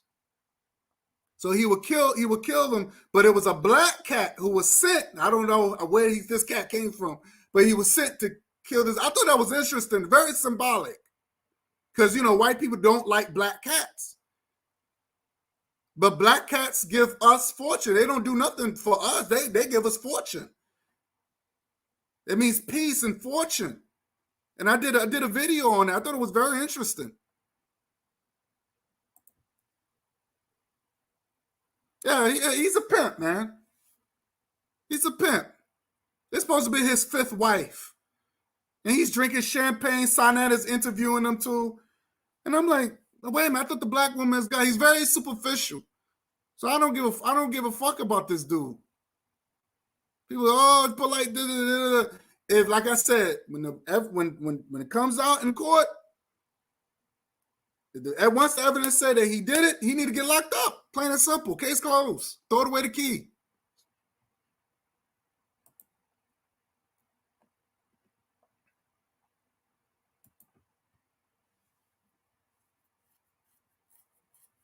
So when and who started the division? Well, number one, I think it was government. The government started to get these, because Marcus said, look, this is nothing new. I want to make this perfectly clear, Aliyah Muhammad. This is nothing new, because Marcus Garvey was saying that back then in the 1920s, how the whites would get the most coonish dudes, coonish people they can find to cause confusion. And sometimes they will elect them as or place them in political parties, and they be handpicked, and they tend to speak for us. So we got to do our own investigation, and we got to do some background checking. Barack Obama, I try to warn him, this man ain't one of us. He wasn't one of us. Anytime he said, well, I'm not for reparations. Because now you're becoming president, all of a sudden but you know about the racism, but you talked about it before you became president. But now you're running for president, and all of a sudden you don't want to do nothing for black people now. But you see the racism. Okay, I got you. And plus, he's mixed, which I already knew he wasn't going to, damn sure wasn't going to do nothing for us. I never voted for him.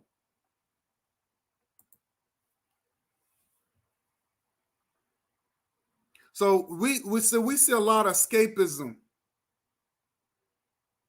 right now. It's a lot of hypocrisy going on in these unconscious. You gotta stop calling it a community. Stop calling it a community, because community is more unity, because it's a unity thing, and none of these people are unified. There's more beefs and division among these unconscious folks.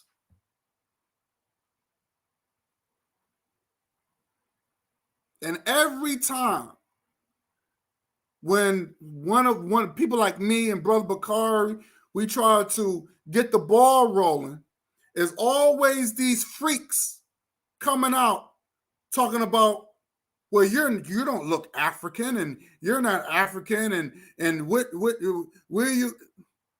that got to do with anything? I told you who I am. My ancestors told me who I am. But they want to just be stuck on they want to be stuck on stupidness. They want to bang on the accomplishments we did 5,000 years ago and the inspiration of African history and culture. But they want to be stuck on what happened 500 years ago, or like slavery and Jim Crow. I don't want to talk about that all the time. I already know what happened to our people. I want to talk about how we're going to use the tools that our ancestors have brought to the forefront and how we can use it to our advantage. And I'm going to tell you this, and I said this, and Marcus Garvey said this, we need to be backed up by a government, by our own people. We got to do that, because if we rely on somebody else that we're doing now, it's going to fail. Every race are backed up by their own government that looks like them. We have no protection in the United States because we're so busy hating on Africa.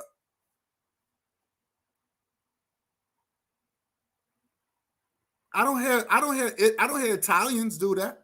Did anyone hear Italians banging on Italy?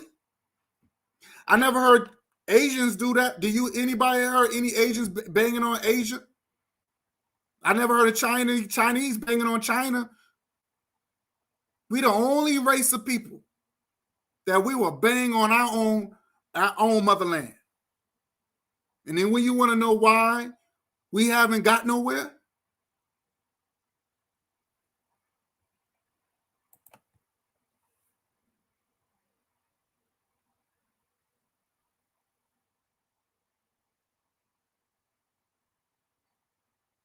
the unconscious community is now in the pickle right now due to the Police case. It is on trial in the court of the public opinion. Yeah. But like I said, we got to stay focused. We got to stay focused. All that is a distraction. And like I said, if he did it, he need to get locked up. He committed a crime. He don't get no special treatment because he's conscious or unconscious, whatever. No, he don't, because he's brother polite. No, he don't get no special treatment. You don't get no special treatment, dude. I don't respect people like that who don't practice what they preach. He's a hypocrite. You in Beverly Hills and you meeting all these celebrities. You met Floyd Mayweather. He was cool with Floyd Mayweather when Mayweather was still supporting Gucci.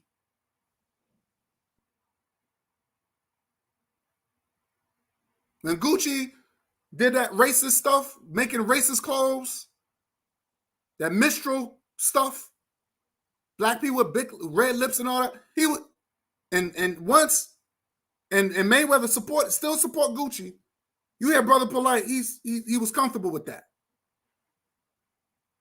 Didn't say, hey man, you know it's wrong, man. You can't do that. But no, because you trying to get to the bag. Your dignity was out the window. Your pride was out the window.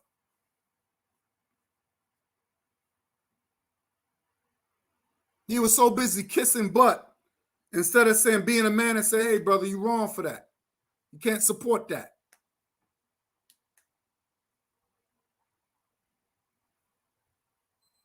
The manhood, what happened to the manhood? All these unconscious cowards.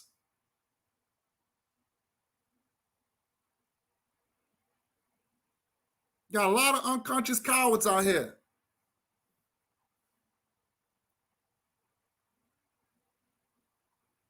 People, you got these guys, these so-called men and women who are supposed to be so-called conscious, on they are into this escapism bull. And escapism turned to hypocrisy.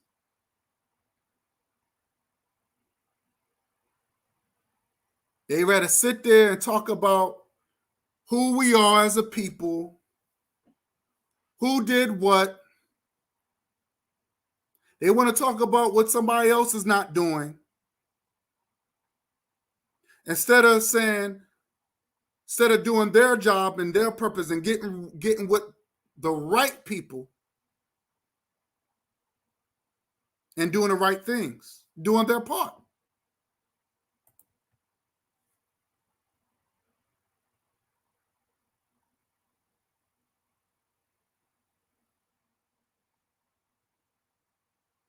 No, I agree that, but my whole thing is this: how long we going to talk about that? You see what I'm saying? I don't get me wrong. We should, like I said before, we should check our people. I said this. We should, hell, even when people use the N-word, our own people use the N-word, we should check them. We should check them. But it should not derail our purpose. We got to check our people, no doubt about that. I agree. And we should check our people. We should be able to, we see our people doing stupid shit, we should be able to check them. Not the enemy. Especially if it's against our way of life.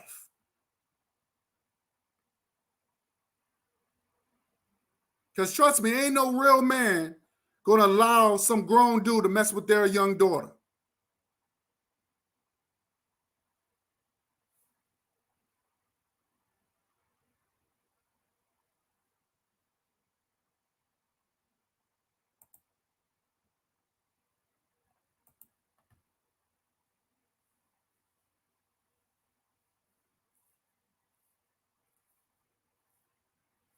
I agree. We should, like I said, we should deal with them. We should deal with them. We should deal with anybody that mess with our family. That should be that should be something natural. That should be a natural thing that Black people should be doing. You should protect your family at all costs. Somebody mess with your son or your daughter, you know what I'm saying? At a young age, they should be dealt with. I don't care what race they are. We got to stop doing that. Well, he's Black. You can't do that. You do it with the white man. I hate that.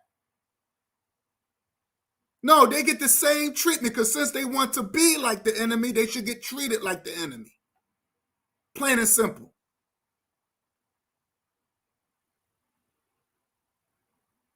That should be a natural thing. I'm talking about doing the work that we supposed to be doing. I believe in multitasking. I don't know about y'all, but I believe in I believe in whipping ass and doing the work. But that's why I say we got to start doing some nation building. When I represent the RBG nation. Because here in America, if you live in the United States respects nations. They do not respect populations. Let me say this again. They respect nations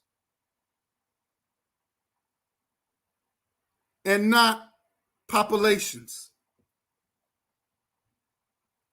I'll put the link in the chat if anybody want to come on.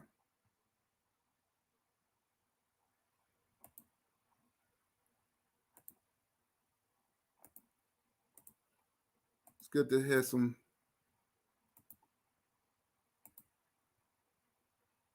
There's a link in the chat. Anybody want to come on and join me? So we have to come together as a nation. So if the word Black, the Black race, And we can use that to come together because that's what the United States can recognize. Okay, no problem. But we need to come together as a nation. Like I said, United States respect color. They don't care about, so if we could be a black nation, okay, fine. You have a white nation. Like I said, they respect a color code. That's why I think I think race should be our main religion. And it should be respected. Oh, you black like me? Okay, let's come together, let's build. We shouldn't grill each other and look at each other or if I bump you or why you bumping me, all this attitude. But when it comes down to the enemy, where's that same energy? Where's that same energy at? Where's that same energy?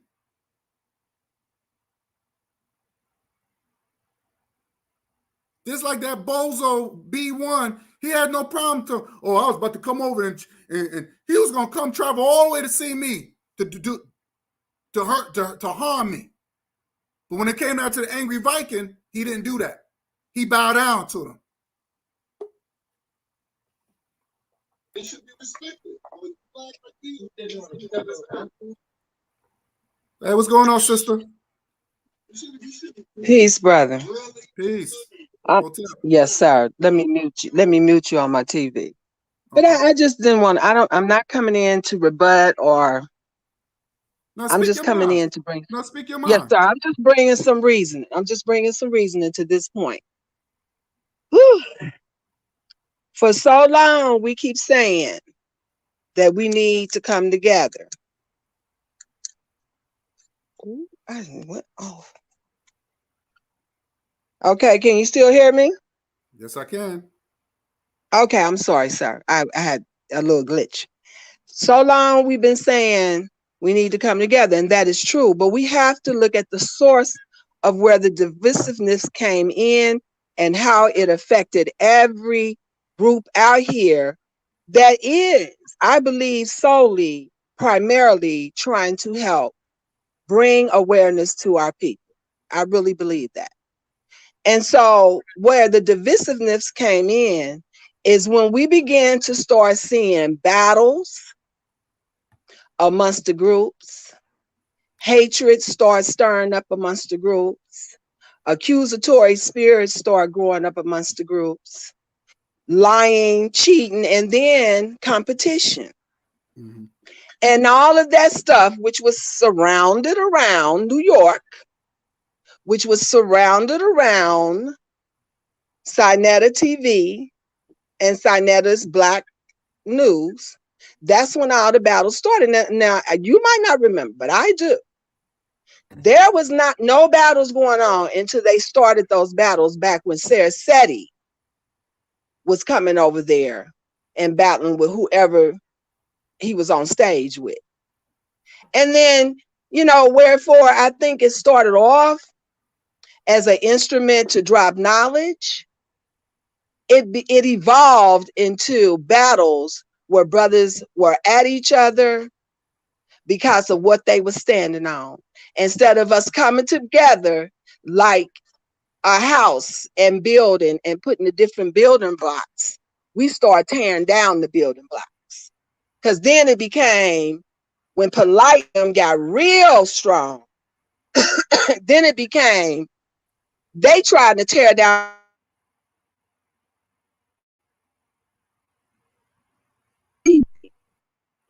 Hebrew Israelites, then Islam, then the RGB.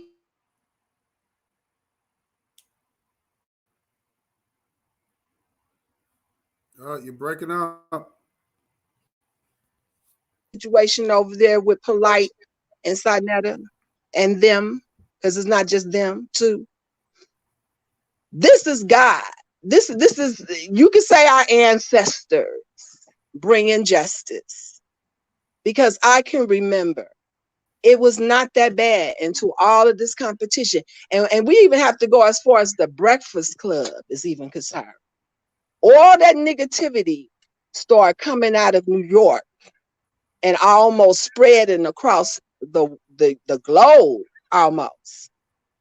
And it did not show anything about scholarship. It did not show anything about spirituality. Lately, here in the last 5 years, it has not been showing any of that. It's just a lot of fighting and arguing and who's right, who on the throne, to the point now some of them brothers are even talking like they are the Almighty God and you should follow them. Like they have a heaven or hell or a paradise or anything else to put us in. You know, and that's what we need to do. See, their style of knowledge has crept in all the immoral behavior that we did not have back in the 60s and 70s, and that we were trying to get rid of in the 60s and 70s. But by the time the 80s and 90s came around, it was full-fledged again. And they just brought a hip-hop style of knowledge and called itself pure holy knowledge and start spreading that stuff across the United States to whomever who was listening to Sinetta TV.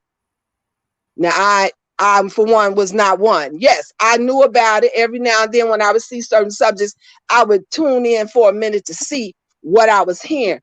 But I never heard anything of any validity or any foundation. I knew exactly where it was going to. Like our parents told us back in the day, birds of a feather flock together. If you just sit up now and think about the people who was on that show and the position they are in today or have been in over the last 7 years, you can see that it was nothing good coming out of Nazareth, period. And the walls of Jericho now are falling down. And it's time. Because what you want to do, what I want to do, and what others who are pure-hearted want to do cannot be done until this is burnt away, gone. And that goes for even this food that you're talking about today as well. It has to be severed from us.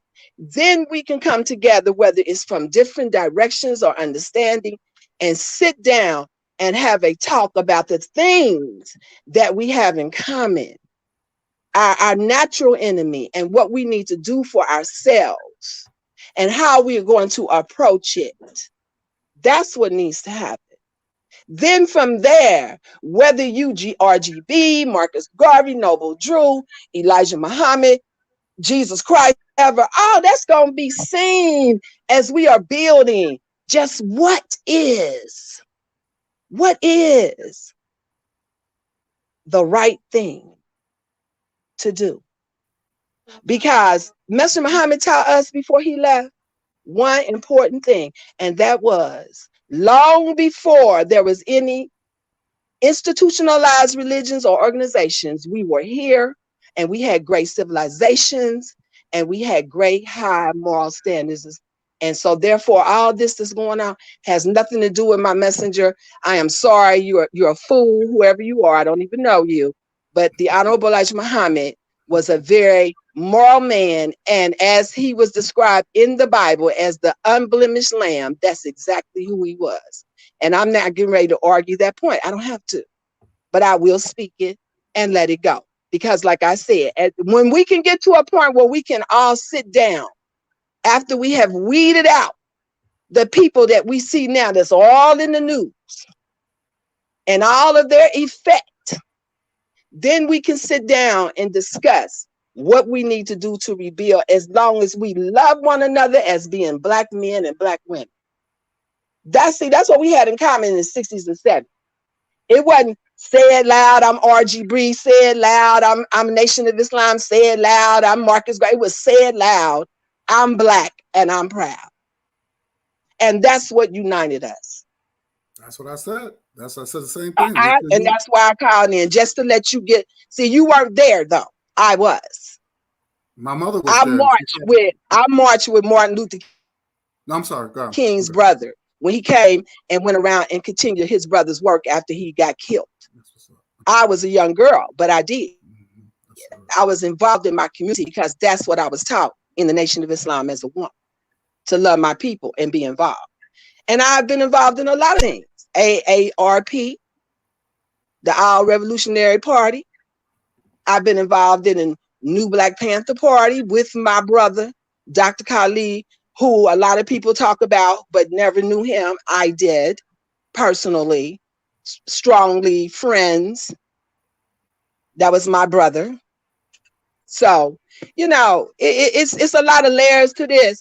But once we get past this dilemma with this pedophile and abuse of our sisters, who without us, how will we continue the nation?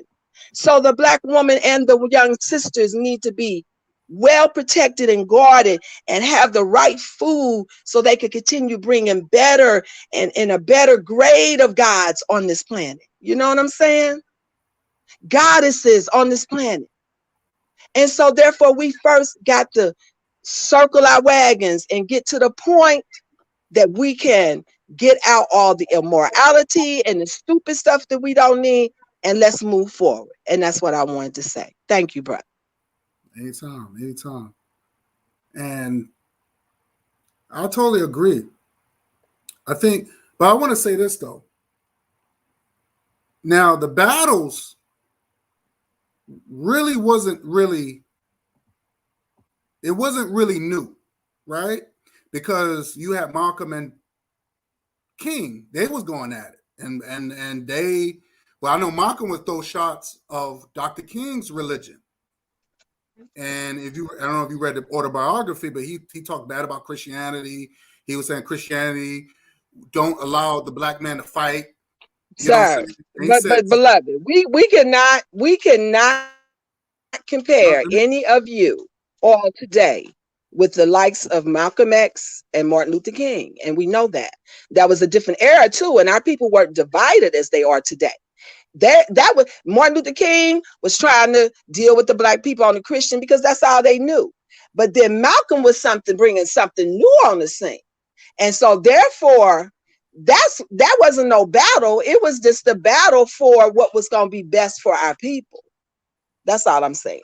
Right. But that's when even when Sarnetta, that's how I took it.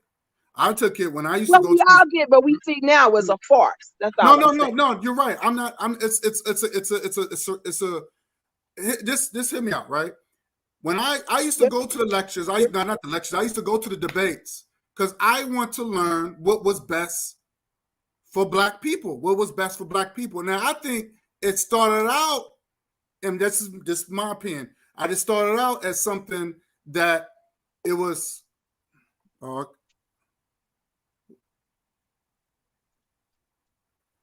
I think it started out. And I just want to say, but I know how it started out. But you got to now we got to go beyond what we thought and do the investigation that we should have did. Because what you had was a bunch of ex-cons, a bunch of ex-cons who found a way to pimp the people. That's all. Mm-hmm. That's true. That's true. Yeah. And we see that. And now it's sad, but yeah, you're right. I mean, we see the brother Polite, you see how he used the money and how he going out to Beverly Hills, and now the women that he's getting a lighter and lighter.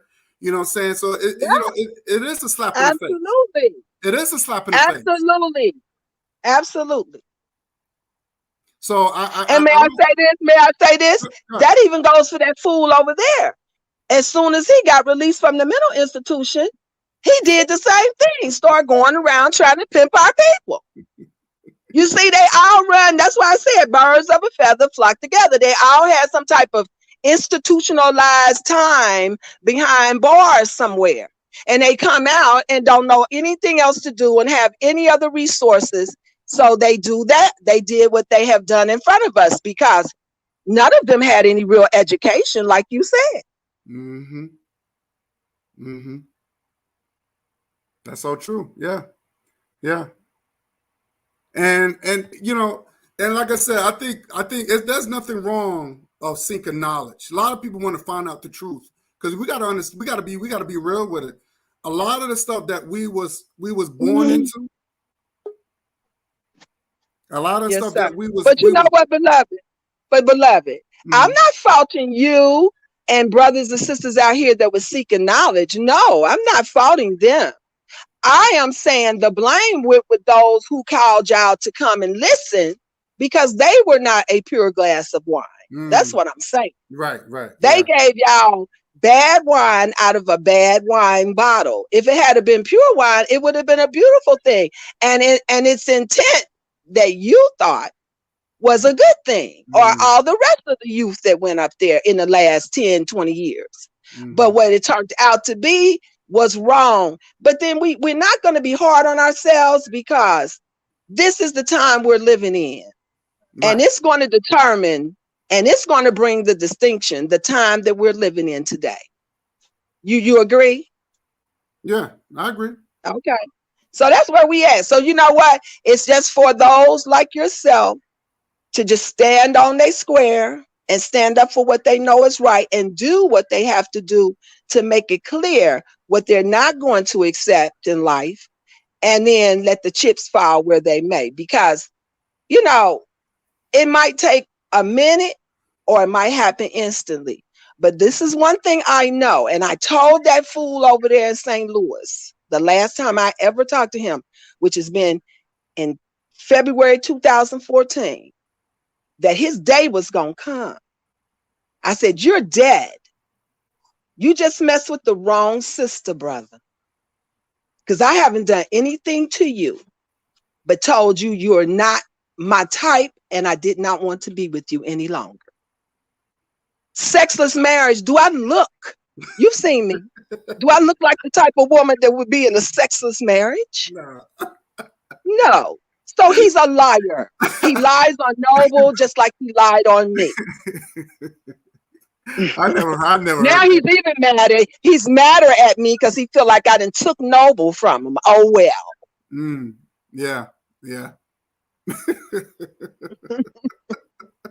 So I love you. I always will. We're going to have our day, but we got to get some things on the table, okay? But until that day, you're still my brother. And I will always respect and appreciate how you came at this nigga, because it was time, and you were the one that stepped up and did it. And like you say, as far as Brother Maurice, I don't give a damn if Brother whatever his name is, likes me or not, because he is like no brother that I've ever known. Okay? Brother Maurice is not. This is why I know he taught himself how to be a Muslim by a damn CD, because he's had no training. He has no training. I've had brothers who will defend me because he thought a brother said something wrong. And here you are, you know this man is wrong. This subject is wrong. This mental patient is wrong. And you won't even let him know he better step back like he a big bad wolf or something. And I came to you as my brother to try to share with you something. And you just reject it because you know more than me. Well, we will see. Because not only is what he trying to do going to be a farce, it's going to be very ineffective, and it's going to make a lot of people mad. And like you, as his sister, I tried to advise him to shut it down because it's not going to come to fruition. He don't have enough help. And then he's look, this is something you wouldn't understand, but he's hooking up with the wrong type of people. He's hooking up with infidels and backbiters down there, old people who don't know nothing. You understand? And listening to them, thinking what they telling him is going to help him, but it's not. And I wanted to help him. So, calling me, getting loud with me and all that. First of all, I don't take disrespect. And I'm a lioness. So when you roar at me, you better expect I'm going to roar back.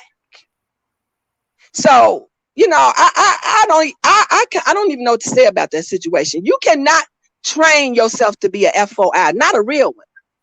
Not a real one. I don't know what Farrakhan and them is doing over there. But in the Nation of Islam I was born and raised in, that's not how it went. Mm-hmm. Well, I don't care nothing about Brother Maurice Tommy Cool Out, who in the hell you are. Now, I will tell you, when it comes to my grandfather, the Honorable Elijah Muhammad, I'm not going to take too much disrespect, but I will say this. We know you all have been fed lies since 1975. We know y'all have. So I don't get too upset. But now you see me on here and I'm telling you that's not the truth. So why don't you just leave it alone? See, this is divisive right here, brother. He might be your guest, but he's being divisive because this is what I'm talking about. Once we get all the immorality out of us and stop talking about dead people, you understand what I'm saying? Because the Honorable Elijah Muhammad is dead. So I'm standing up for what I know.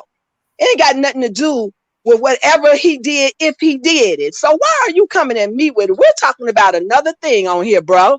You is just a divisive fool, whoever you are. He said Maurice is another big time phony. He loves the cracker and lives around them with no fear. But he's right about that. But I hope he's not throwing that as a jab. Maurice is not one of my brothers. Maurice is not one of my brothers, so I don't care nothing about what he's saying. Mm-hmm. We don't need him to interfere with the throwing, trying to throw jabs. That's all I'm saying. That's all he been trying to post. But this is your show. I've told you once, I will come on your show and we will deal with the Malcolm and the Honorable Elijah Muhammad stories. Because that's all y'all been told is stories. I was there. I know what happened. And I know how my messenger felt about Malcolm.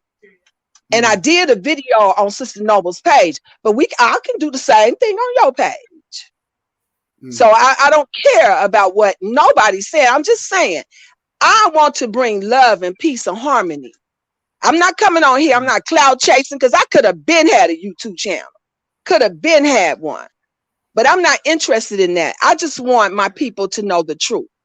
And when I see people like yourself trying to come from your heart, then that's what I'm attracted to. So I'm not saying anything about what he's saying about Maurice. He's right, whatever he feel about Maurice, because I think Maurice was dumb to move his family from where he was and quit his job on a dream that came from the idea of a madman. I try to warn him. We all have tried. I try to warn him. If that idea had to come from Satan, it didn't come from God. He's crazy. So how could it have came from God? It didn't come from the ancestors. This nigga's crazy. So you gonna believe and go on something he said? Wow, what does that say? So anyway, I agree. All right, beloved. You have a good show. I'm still gonna listen in. And thank you for letting me say my few bits, but I agree with you. And like Sister Noble said, we need to get the immorality, all the bad stuff out of the way, so we can get to a good point where we can sit down and deal with the things that we agree on. So peace, Hotep, salam alaikum. Hotep, alaikum assalam.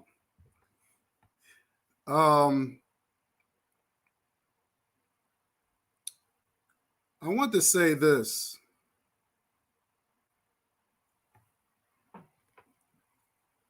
We got to get rid of the weeds in our race.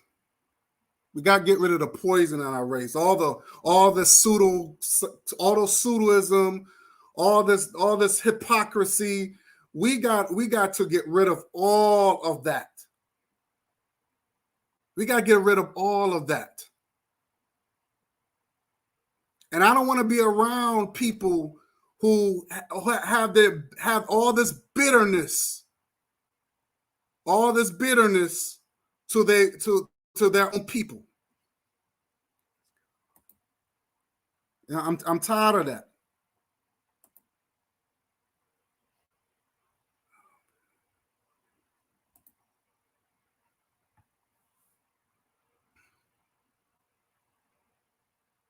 And let me tell you this, Maurice, if you're watching, if you want me on, don't come on my panel. If you want me on, I said I will come on your panel. If you got my email address, let me come on your panel. You're not coming here. You want to talk to me? Invite me on your panel. Imano. Do not bring your goons around. Not that old bastard that you got on there. Whoever you got on there try to play me. Because that's why they allow you on. You want to talk to me? Let me come on your panel. We'll duke it out on your show, sir. Don't come on my shit. You to me, you're a fucking traitor, and I don't fuck with you like that. You want to say something to me? You want to talk to me? Invite me on your panel, and we'll duke it out on your show.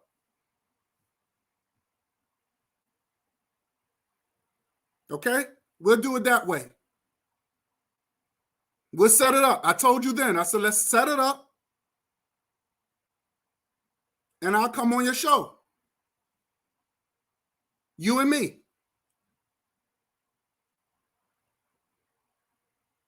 Because what you did, betraying me and making mockery and all this other stuff that has nothing to do with anything, you want to come on my show? I didn't invite you on my show because I put the link up. No, you're not coming on there. You should know better than that. Send me an email. You got my email address, sir. Send me an email, set it up, and I will come on your show. And we'll duke it out on your show.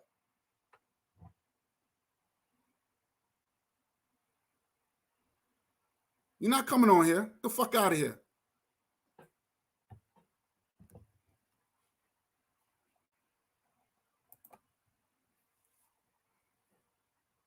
I try to help this brother. Well, he's not my brother, but I try to help this goofy dude. And you taking shots at me and your channel that got terminated, which is supposed to get terminated. Well, why don't you come to my city and say to my face? Since I'm a coward, come to my city and say to my face. See, this is the shit that I'm talking about. Escapism. You rather keep attacking me.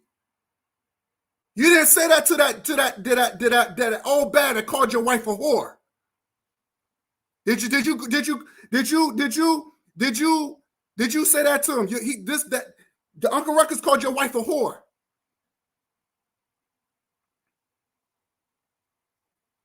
You got punked by a white man called that Neanderthal, Angry Viking. You got punked by him. You slept with a white girl. Do I keep going on and on? And you're a Muslim and you talking like this? You're a Muslim? You're a Muslim? Muslim people don't talk like this. Do Farrakhan approve this, sir?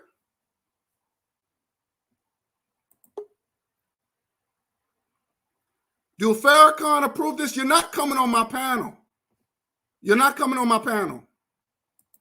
Invite me on your show, sir. Invite me on your show.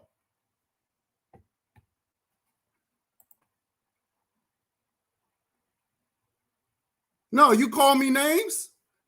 You call me names, and then you're going to think you're going to come on my show? You're not a Muslim. Stop saying that. You're not a Muslim. You're not a Muslim. You're fake. You're a B-Rab. You're fake. You're not a Muslim. I met real Muslims. They don't talk like you. You're very disrespectful. I know Muslims. If I would have called a Muslim, a brother who was a Muslim, and if I said his wife was a whore, I would have got my ass beat. I met real soldiers who Muslim, dude.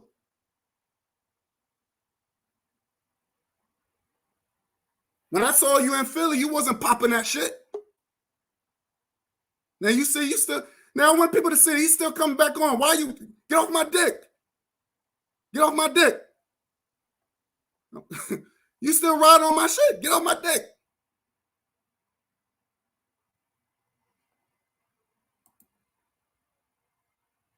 You're not a Muslim?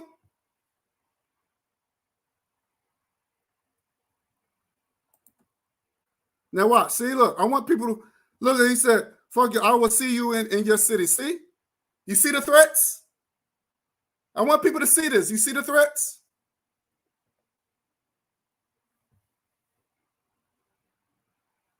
Did you have that same attitude with Angry Viking? Did you say anything that you was going to come to the city? Or what about the white girl that made all constant videos exposing your ass? Did you say that you was going to come to her city too?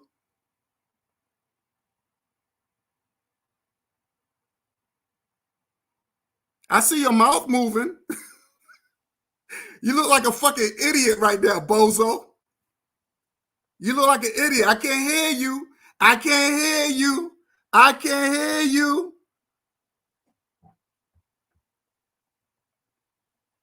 This dude called your wife a whore, and you not one. You're going to worry about him. You're going to worry about him.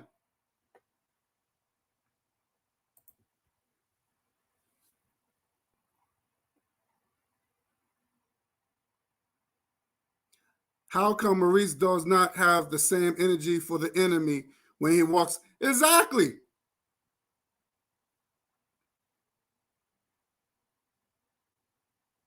He's in a white neighborhood. You left Tennessee or wherever you came from to go to Cold Waters, Mississippi in a white neighborhood.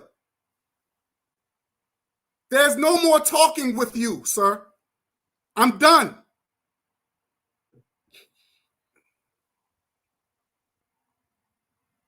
You want me on your panel? You put me on your panel. Let's schedule that. Schedule something. I'll come on your panel. We'll duke it out on your panel.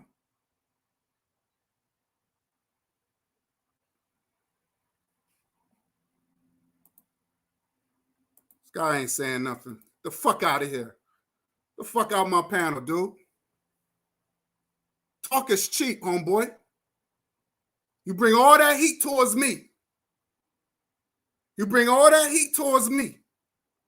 And I want people to see this with exactly what I'm talking about. All this escapism. He don't have that same energy for the enemy.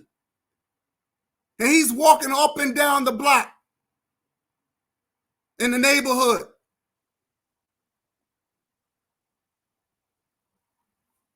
I don't have no respect for you.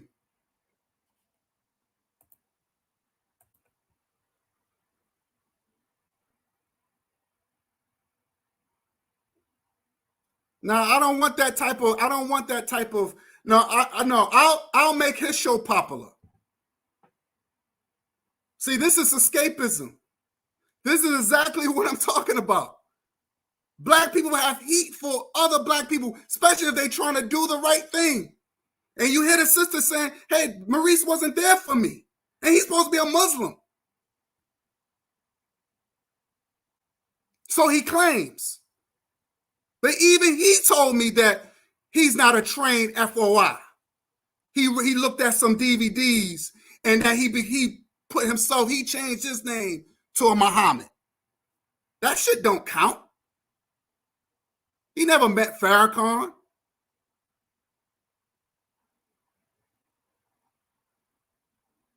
Don't come over here bringing no negativity on my channel.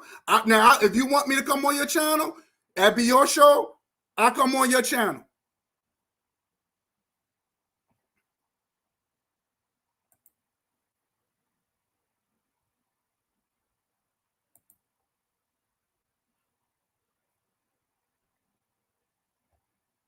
I want people to see that. The threats. I hope Sister Noble see this too. Sister Noble, I hope you saw that.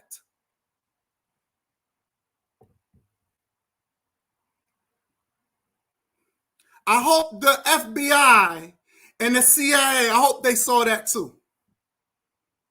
These people need to be locked up. So-called unconscious goons, traitors. These people need to be locked up. You're not coming to my city to do nothing to me. And I bet everything I own. Don't do that. I don't take threats very kindly, dude. And you lucky you lucky I didn't live close to you. You lucky I didn't live close to you, because I would have seen what you was all about. I don't take threats too kindly. So I don't think you want to go there with me. So I think you better keep that heat to yourself. When you was talking shit about me, I didn't bother you. You said what you said about me. I didn't bother you. But you feel that you want to come on my panel. For what? To address what? You said what you had to say. I just asked you one question. I said, why did you allow your boy to talk about me like that? You thought it was funny. You said it more than once. How many times I defended you when people talk bad about you? When that Uncle Ruckus talked all that negative, all that bad shit about you, talked about your wife. I defended you. I defended your loved ones. It was me. Because I don't do that. I don't get down with that stupid shit like that.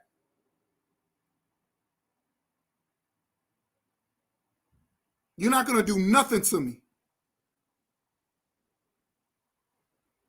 You want to email me and let's schedule it so I can come on your panel. That's all I'm saying. If you can't do that, then you need to shut the hell up.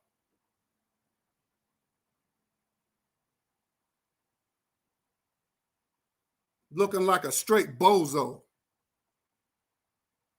I don't know why you talking. I can't hear you. But we got to stop this.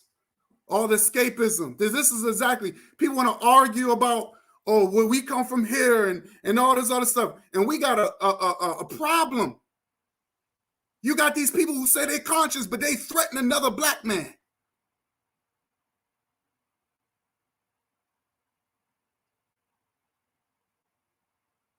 And you know what's so sad about this? It's not the gang members that fucking with me. It's not the black person on the corner, you know what I'm saying? You know, don't bully. Those people ain't bothering me. It's the people who claim they're conscious that's doing all this threatening. All this, I'm gonna beat your ass and try to make mockery, try to make fun of any good thing you're trying to do. Because I say I disagree of your idea and I show you evidence that it's not going to work and you're going to attack me? All of a sudden, I'm the enemy? You said I was the enemy. If I'm the enemy, Bozo B1, why are you coming on my platform? Why are you clicking on the link? I didn't ask you to click. I didn't ask you to come on.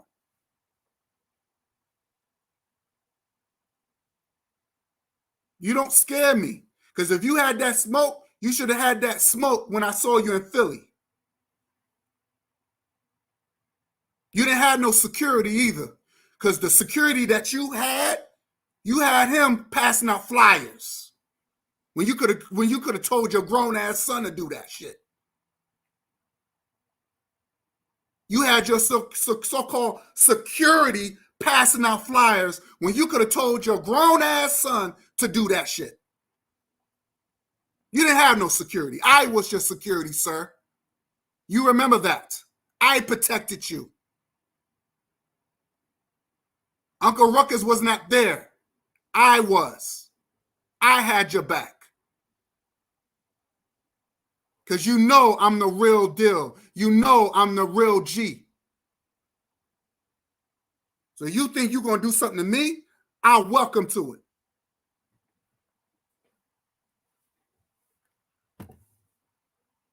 I don't do no YouTube gangbanging on here, B. Don't come over here with that nonsense. I'm telling you now. You stay in your lane. You do your walking through your white neighborhood talk. Because you didn't have that, you don't have that heat from them white folks who had them dogs. There's the reason why you carried a stick, right? You carried a stick in the white neighborhood because you know them dogs was gonna bite you. See the master dog's gonna get me. Get away with it. Get out of here, dog. Get out of here. Yeah, well, I saw you. Get out of here. You better go. Sound like a runaway slave. Them dogs. See, he ain't let the white man let the dog run around. Oh my God.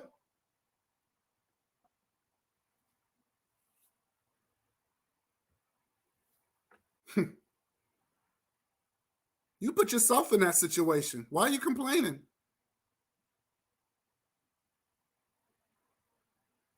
Why are you complaining? You put yourself in that situation.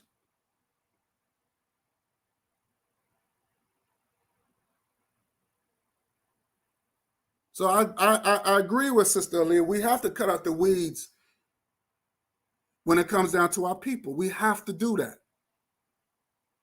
We got to separate the real from the fake, and we have to deal with the fake.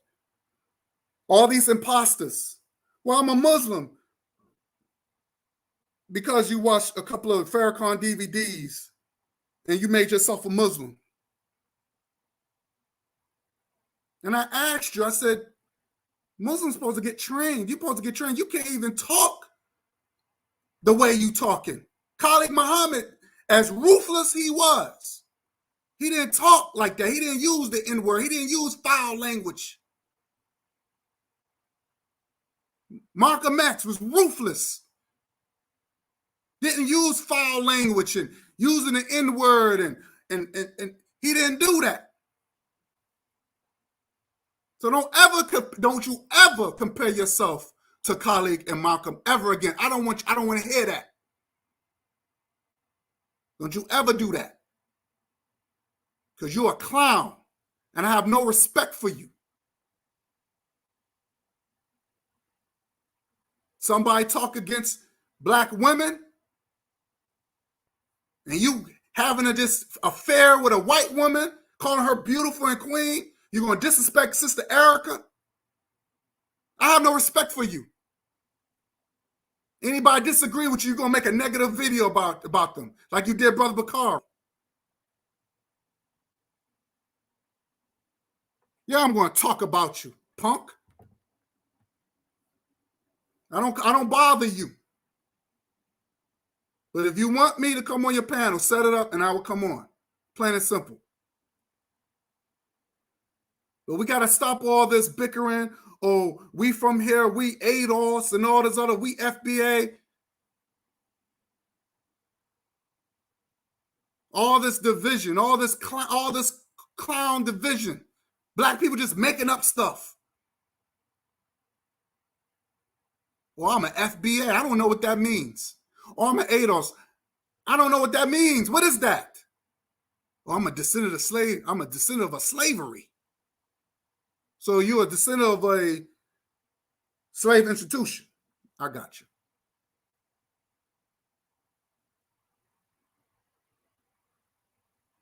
It's real sad that we can't have our own system and have it be a selfish race where we can do for self. Even when it comes down to the small things. We can't do the small things.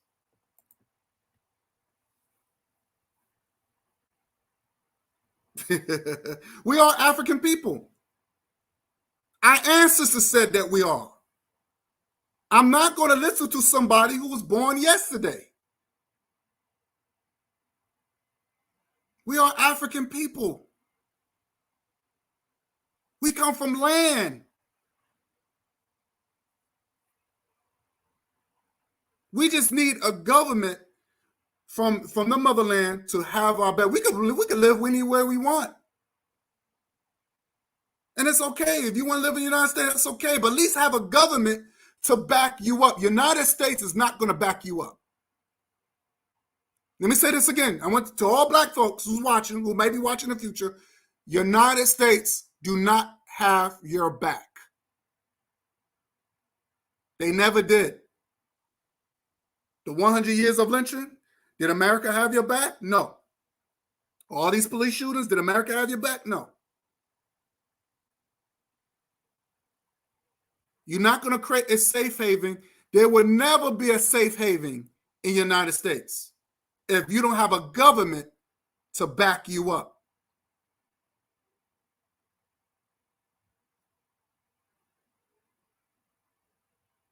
If you don't have a major government to back you up, because when you're dealing with a state,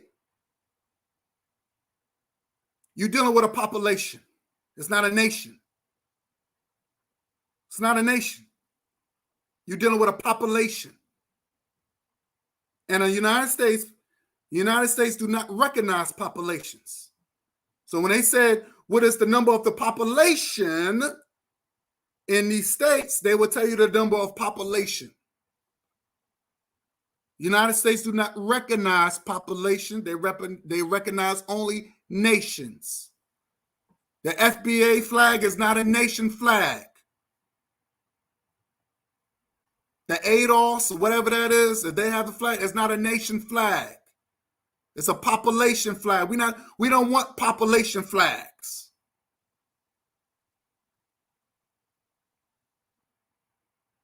This is the reason why I represent the RBG, because the RBG represent us as a nation. I can go anywhere among my people. They already know. Okay, he's with us. See, a lot of people don't know that. You can go to Jamaica. You carry that same RBG. They already know. Yeah, he's our people. You go there with an F.B.A. They ain't gonna recognize. Who's that? What is that? Then you go to the United States flag. Oh, they recognize that too. Oh yeah, we know about that. Okay, that's America. Yep.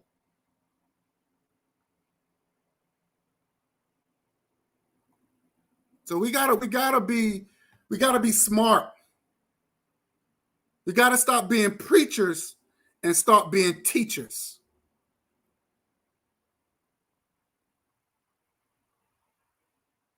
We gotta stop being preachers and start being teachers.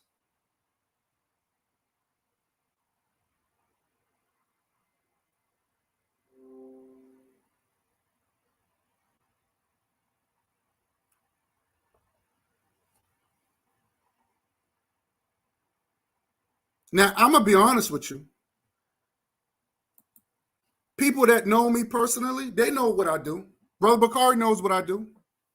He knows he knows that I ain't no phony dude. He knows I'm not a talker. Shout out to Brother Bakari. And I seen his work.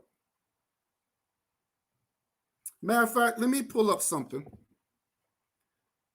I want to pull up with Brother Bakari. I like how because I want to just show people. If Brother Bakari don't mind, I hope he don't mind if I do this. Just give me 1 second. I want to show the work that my brother.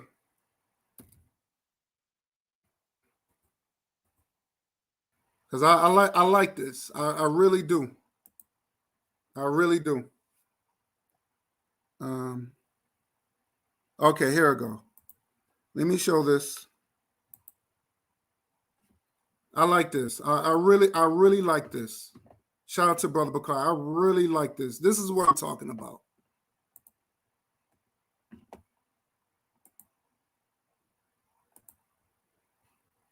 And I promise I'm gonna do this. I'm gonna do it right now. And I want people to see this.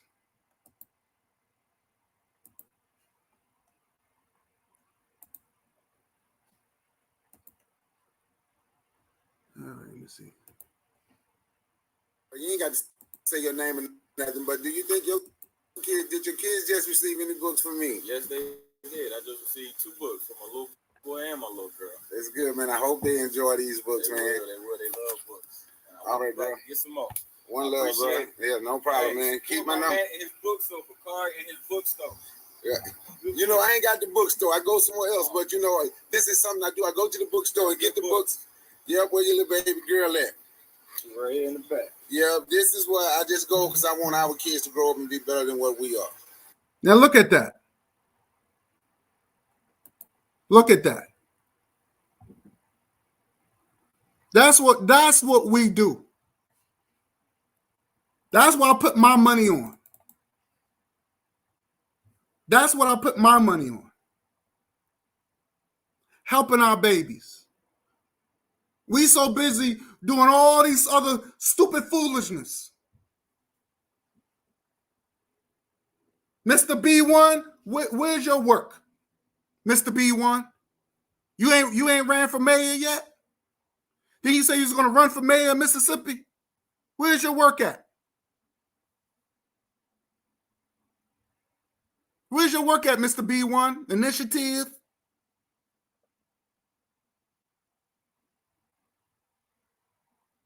I want people to look at this. This is what I put my money on. I am investing into our babies. I want to give a shout out to Brother Bakari. He does great work. And then this might be a little thing to some people. That might be a little thing, but it brings a big impact to our children.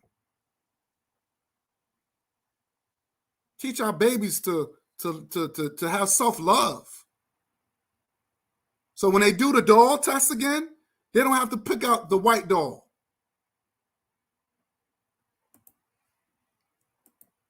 So they can start learning at a very young age, man. Yeah. They gotta be better than us at all times. That's right. So I can stop working, you take care.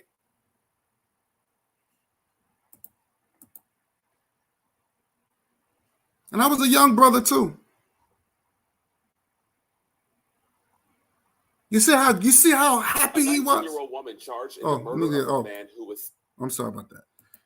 But you see how happy he was? That someone cared. And you got people living these pipe dreams that's not working. But I want to see something tangible. What are you doing now that would lead up to big things? All this pseudoism and all this escapism, that's what Black people are practicing.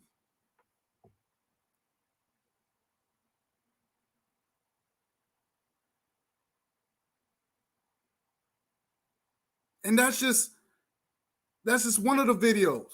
We got plenty of other videos where he's donating, he's giving away books for our babies. Shout out to Brother Bakari again.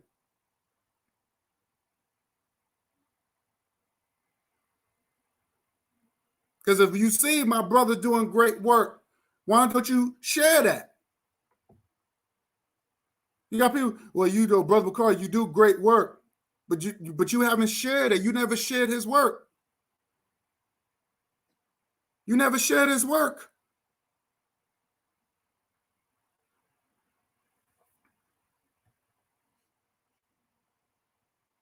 You never shared his work.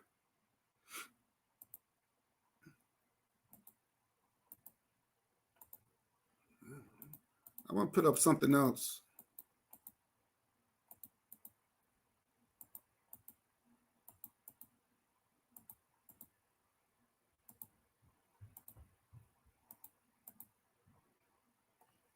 You never shared his work.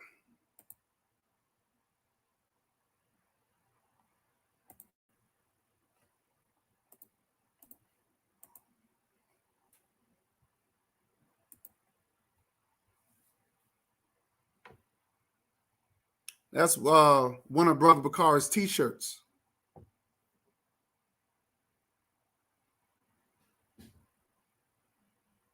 That's one of Brother Bakari's t-shirts. You imagine if all Black people would just practice this, we can once become rulers again. The dollar needs to circulate 100 times before it leaves us.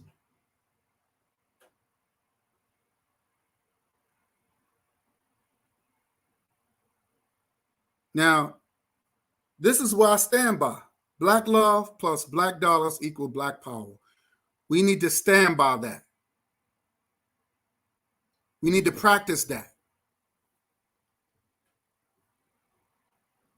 And this is simple stuff. You want to get to the big things, but you people can't even do the most simplest things. Well, we got to think big, but you can't even do the most simplest things. You got to start small and then grow like a child. Child, you got to crawl. You got to learn how to crawl before you can walk.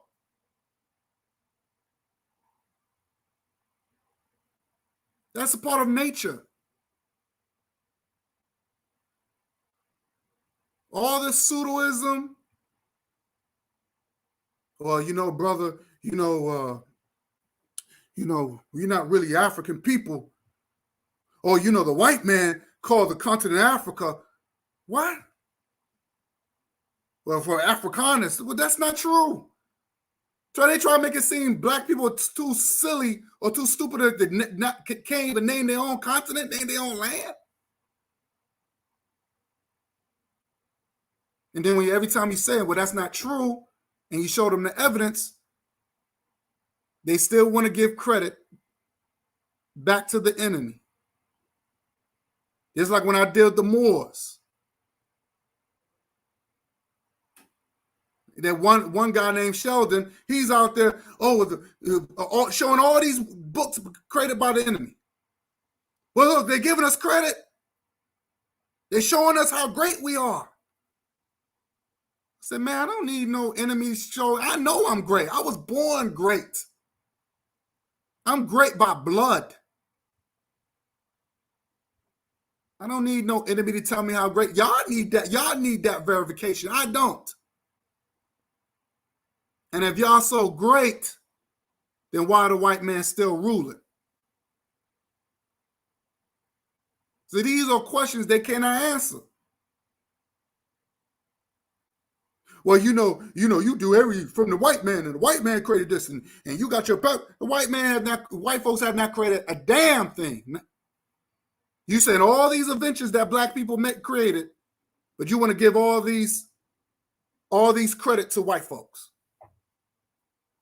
All these inventions that black people created, they created way before they got shipped over here. And white people, they took the best. They didn't take any black person. They took the best of our people. And this is, you want to know why United States became a wealthy country. Because they took the best of black people out of Africa. It's facts.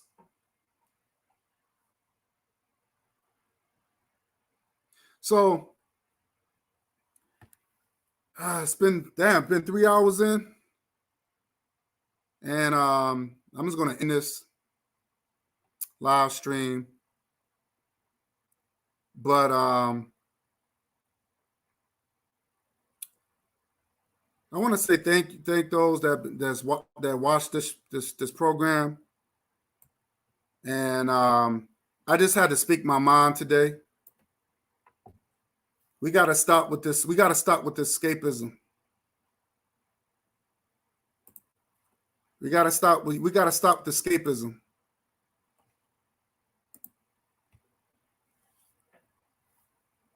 All this, what you're seeing, is escapism. Under the unconscious neighborhoods, not communities, neighborhoods. The pseudoism, the false teachings, like the sister said, all this back and forth, fake debates.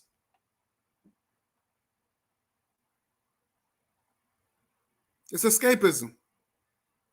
As you witness, the B-Rab wannabe, the Arab wannabe, just made a public threat. Just made a public threat. And he don't care.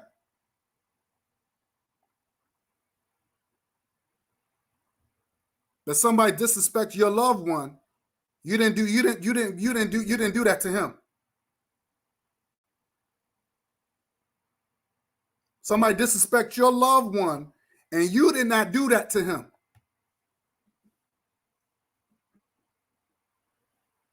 Because I'm bringing out the truth, and now you upset.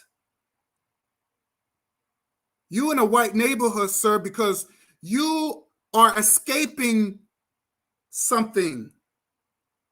You're not ready for battle. You was going to make this white girl your wife because you was escaping for something. You're trying to preach about this Wakanda in Mississippi because you're escaping for something.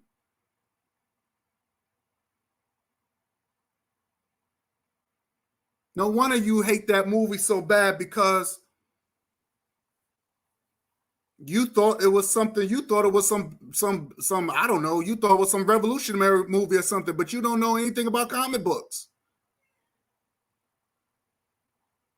Thor, Iron Man, all that is for children, sir. Has nothing to do with you. And if your kids like it, so what? Let them like the damn movie. Who gives a damn how you feel about the Black Panther? Bozo ass clown. You gonna come on my panel? I told you from day one to set it up, email me. So let me allow me on your panel. And we'll duke it out on your panel. You don't come on my panel to disrupt nothing. You had that old bad Muslim on there who say he's a Muslim. You had him talk bad about me. I don't even know him. And I don't even think he said he's been a Muslim for 40, 50 years. I don't believe that. Because he used the N-word. He has a filthy mouth. And he thinks because he's talking to you, he also forget about his teachings.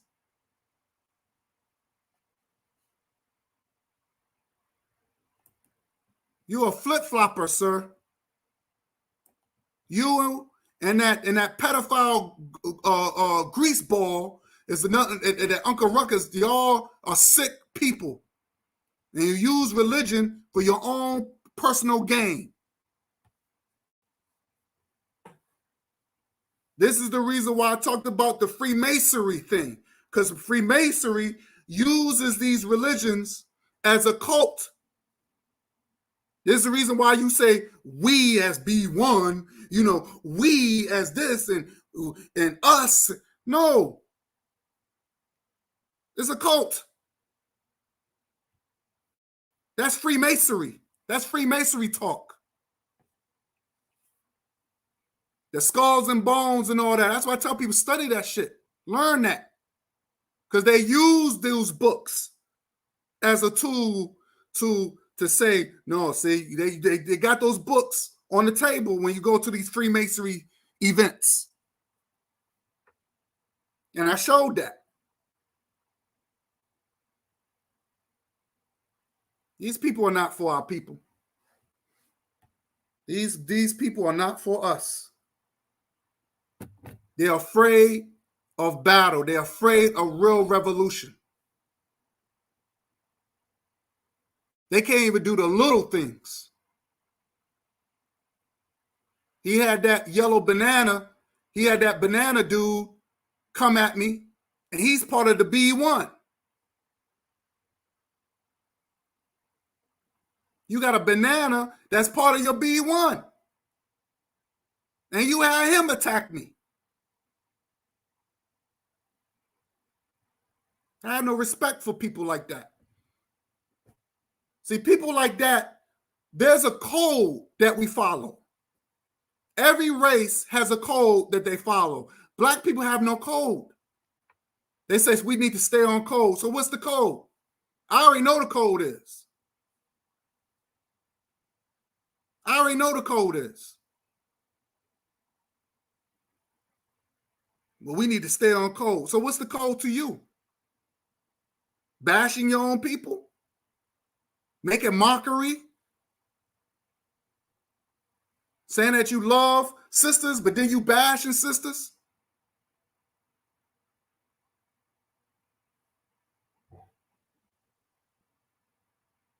So I sat back, and for weeks I didn't say nothing. But these people keep calling my name. Keep calling my name. So I said, you know what? I have to, I'm gonna speak out. I'm gonna address some things. I'm gonna speak my mind. Because I see the fuckery. These people got too much time on their hands, and they're not doing a damn thing. But you're just a bunch of fairy tale talk.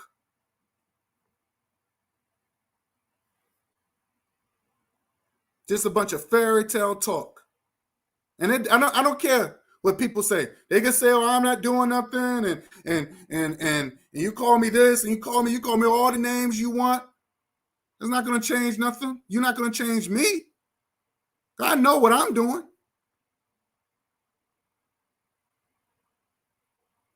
You know what you're going to do? And I tell these people, like Uncle Ruckus and that Bozo one, you want to impress me? Show me your work. Show me what you're doing for your people. Impress me that way. Instead of getting on YouTube talking about somebody's ideology and all that's a form of escapism. Oh, you're not really African. That's escapism. Has nothing to do with nothing. Who cares? I told you what I am, and that's it. Leave it alone. Are we going to build or are we not? That's the question.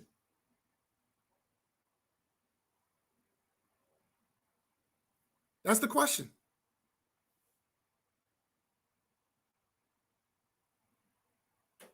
So I want to say thanks for watching. I want to say thanks to Leah Muhammad for coming through. Appreciate you, sister. Thanks to Sister Noble. Thanks to Cold Hard Cold for coming through. I want to thank Brother Bakari, Information Man, Cool Cutter, and Tommy Cool Out. Thanks for coming in. I appreciate you. Appreciate all y'all for supporting the brother. But let's be focused. Let's not have things to distract us. Yes, I do. We need to deal with our people that try to harm our children or harm our family, harm good brothers. I believe protecting my brother too. You my brother, I protect you. Brother Bakar is my brother. I got his back. CJ, that's my brother. Cool Cutter, that's my brother. I protect good brothers. I protect good sisters, decent women. I don't protect whores and all that. I protect decent women. And we got to be mindful. Every brother ain't a brother. Every sister ain't a sister.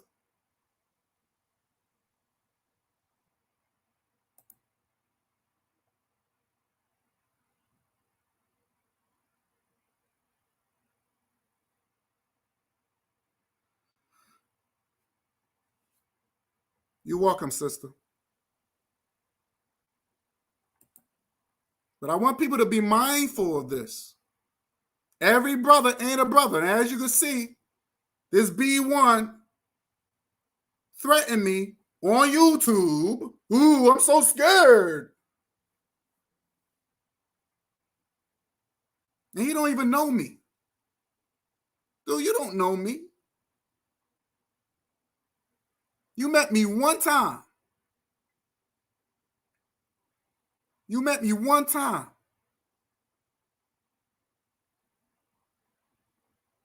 You don't know nothing about me. And I will protect my family by any means. And see, let me tell you something. Like I said, I'm just speaking for me. Matter of fact, let me play what Barry White said. Let me see if I can find that. Let me find out what Barry White said. I want to show that.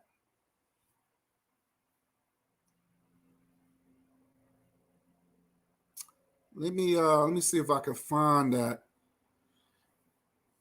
Because I saw that video a while back.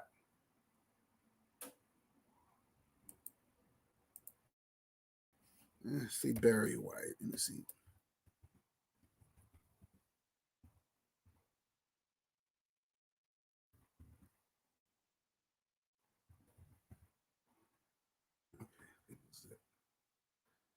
Let me see if it comes up.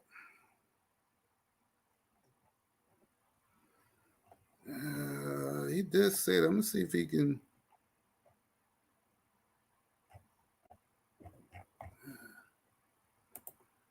Let me see. Might come up. I don't know if he's gonna come up. Let me see, because I remember seeing that a while back. Barry White, let's see the cat out of the bag. Okay. Okay, I think this might be it. Let me play this. Let me see this. See if this might be it. I know a lot of people misunderstood. Okay, here we go. All right, here we go. Let me screen share this. I'm gonna end it with this one right here. Okay, let me end it with this. Because he was on Arsenio when he said this. I don't know. This could be it, but let me see. I'm gonna play it.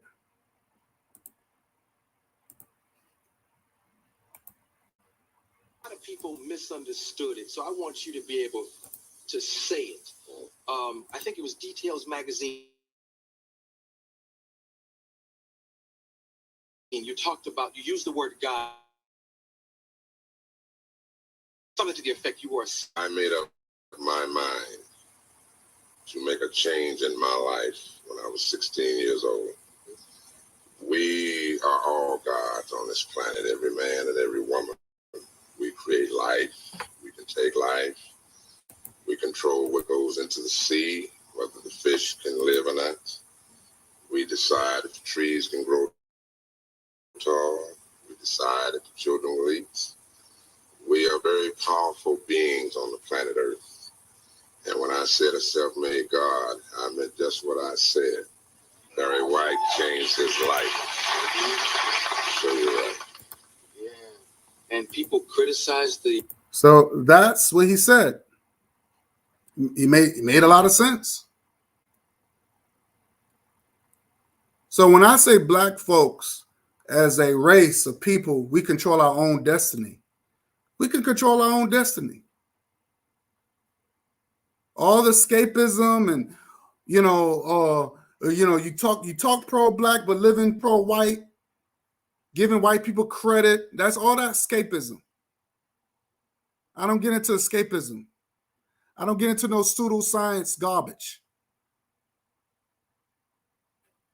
This is the reason why I'm very picky who I associate with. Like I said, me and Brother Information Man, shout out to him. Now, me and him, we might have a little disagreements with him. Me and Brother Carl, we might have disagreements, but we on the same page.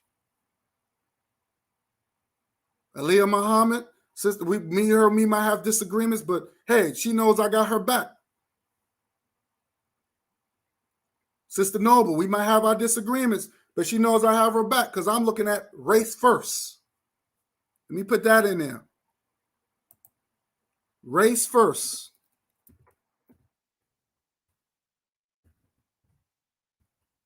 Race first. Let me put that in there.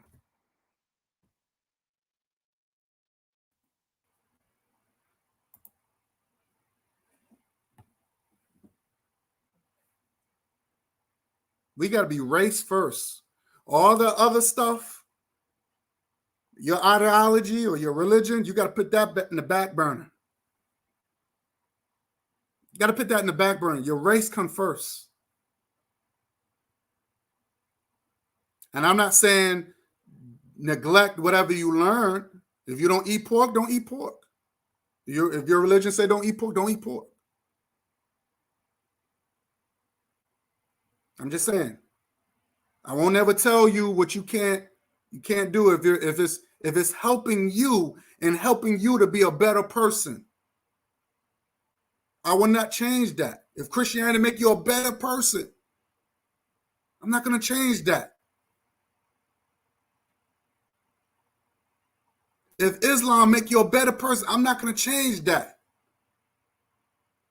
Now I might disagree with it, but I'm not going to change it. I will never say, well, you cannot be like that. But if it make you a better person, I won't not change it. I will never tell you to change something that's making you a better person, to show how you treat people. But never forget where you come from. Never forget who you are. You know what I'm saying? That's all I'm saying. Your race come first. And that's a beautiful thing, to be proud of who you are. Be proud of your kinky hair and your wide nose and your thick lips and your dark skin. Be proud of that. That's powerful. That's why every race wants to copy. You see white people, when they make their lips big, inject their butts and all that, get their breast implants because they want to, you got a lot of, every other woman want to be, every race of women want to be like the black woman.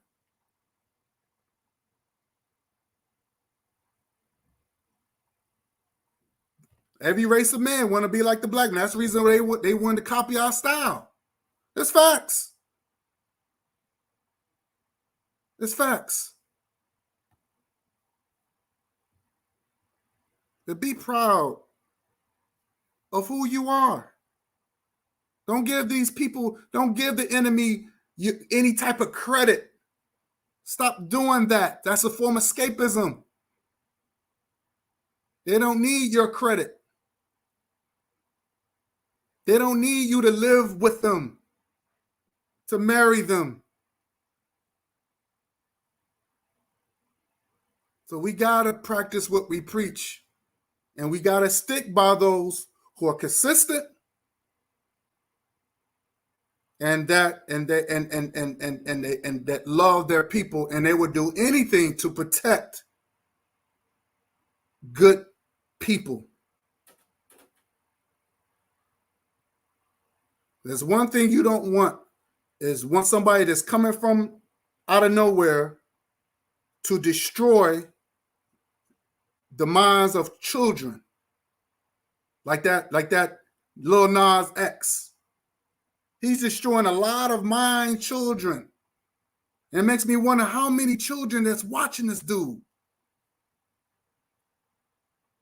And how the enemy used him as a tool to destroy our babies.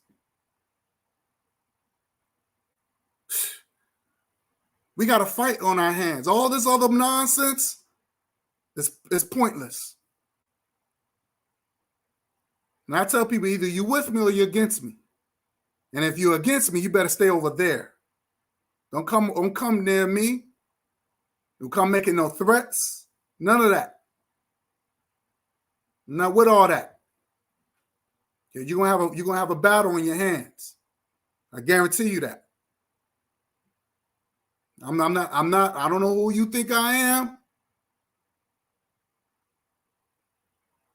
Because trust me, I'm a warrior at the end of the day. So all that tough talk, you got to keep that over there or use that for the enemy. I'm not that dude. So within that said, I'm going to end this live. I want to thank y'all for watching. And like I said before, let's be focused. Let's get away from this escapism, all this pipe dream nonsense, pseudoism. Let's get away from all that. Let's get down to business. Plain and simple. All right, guys. Later.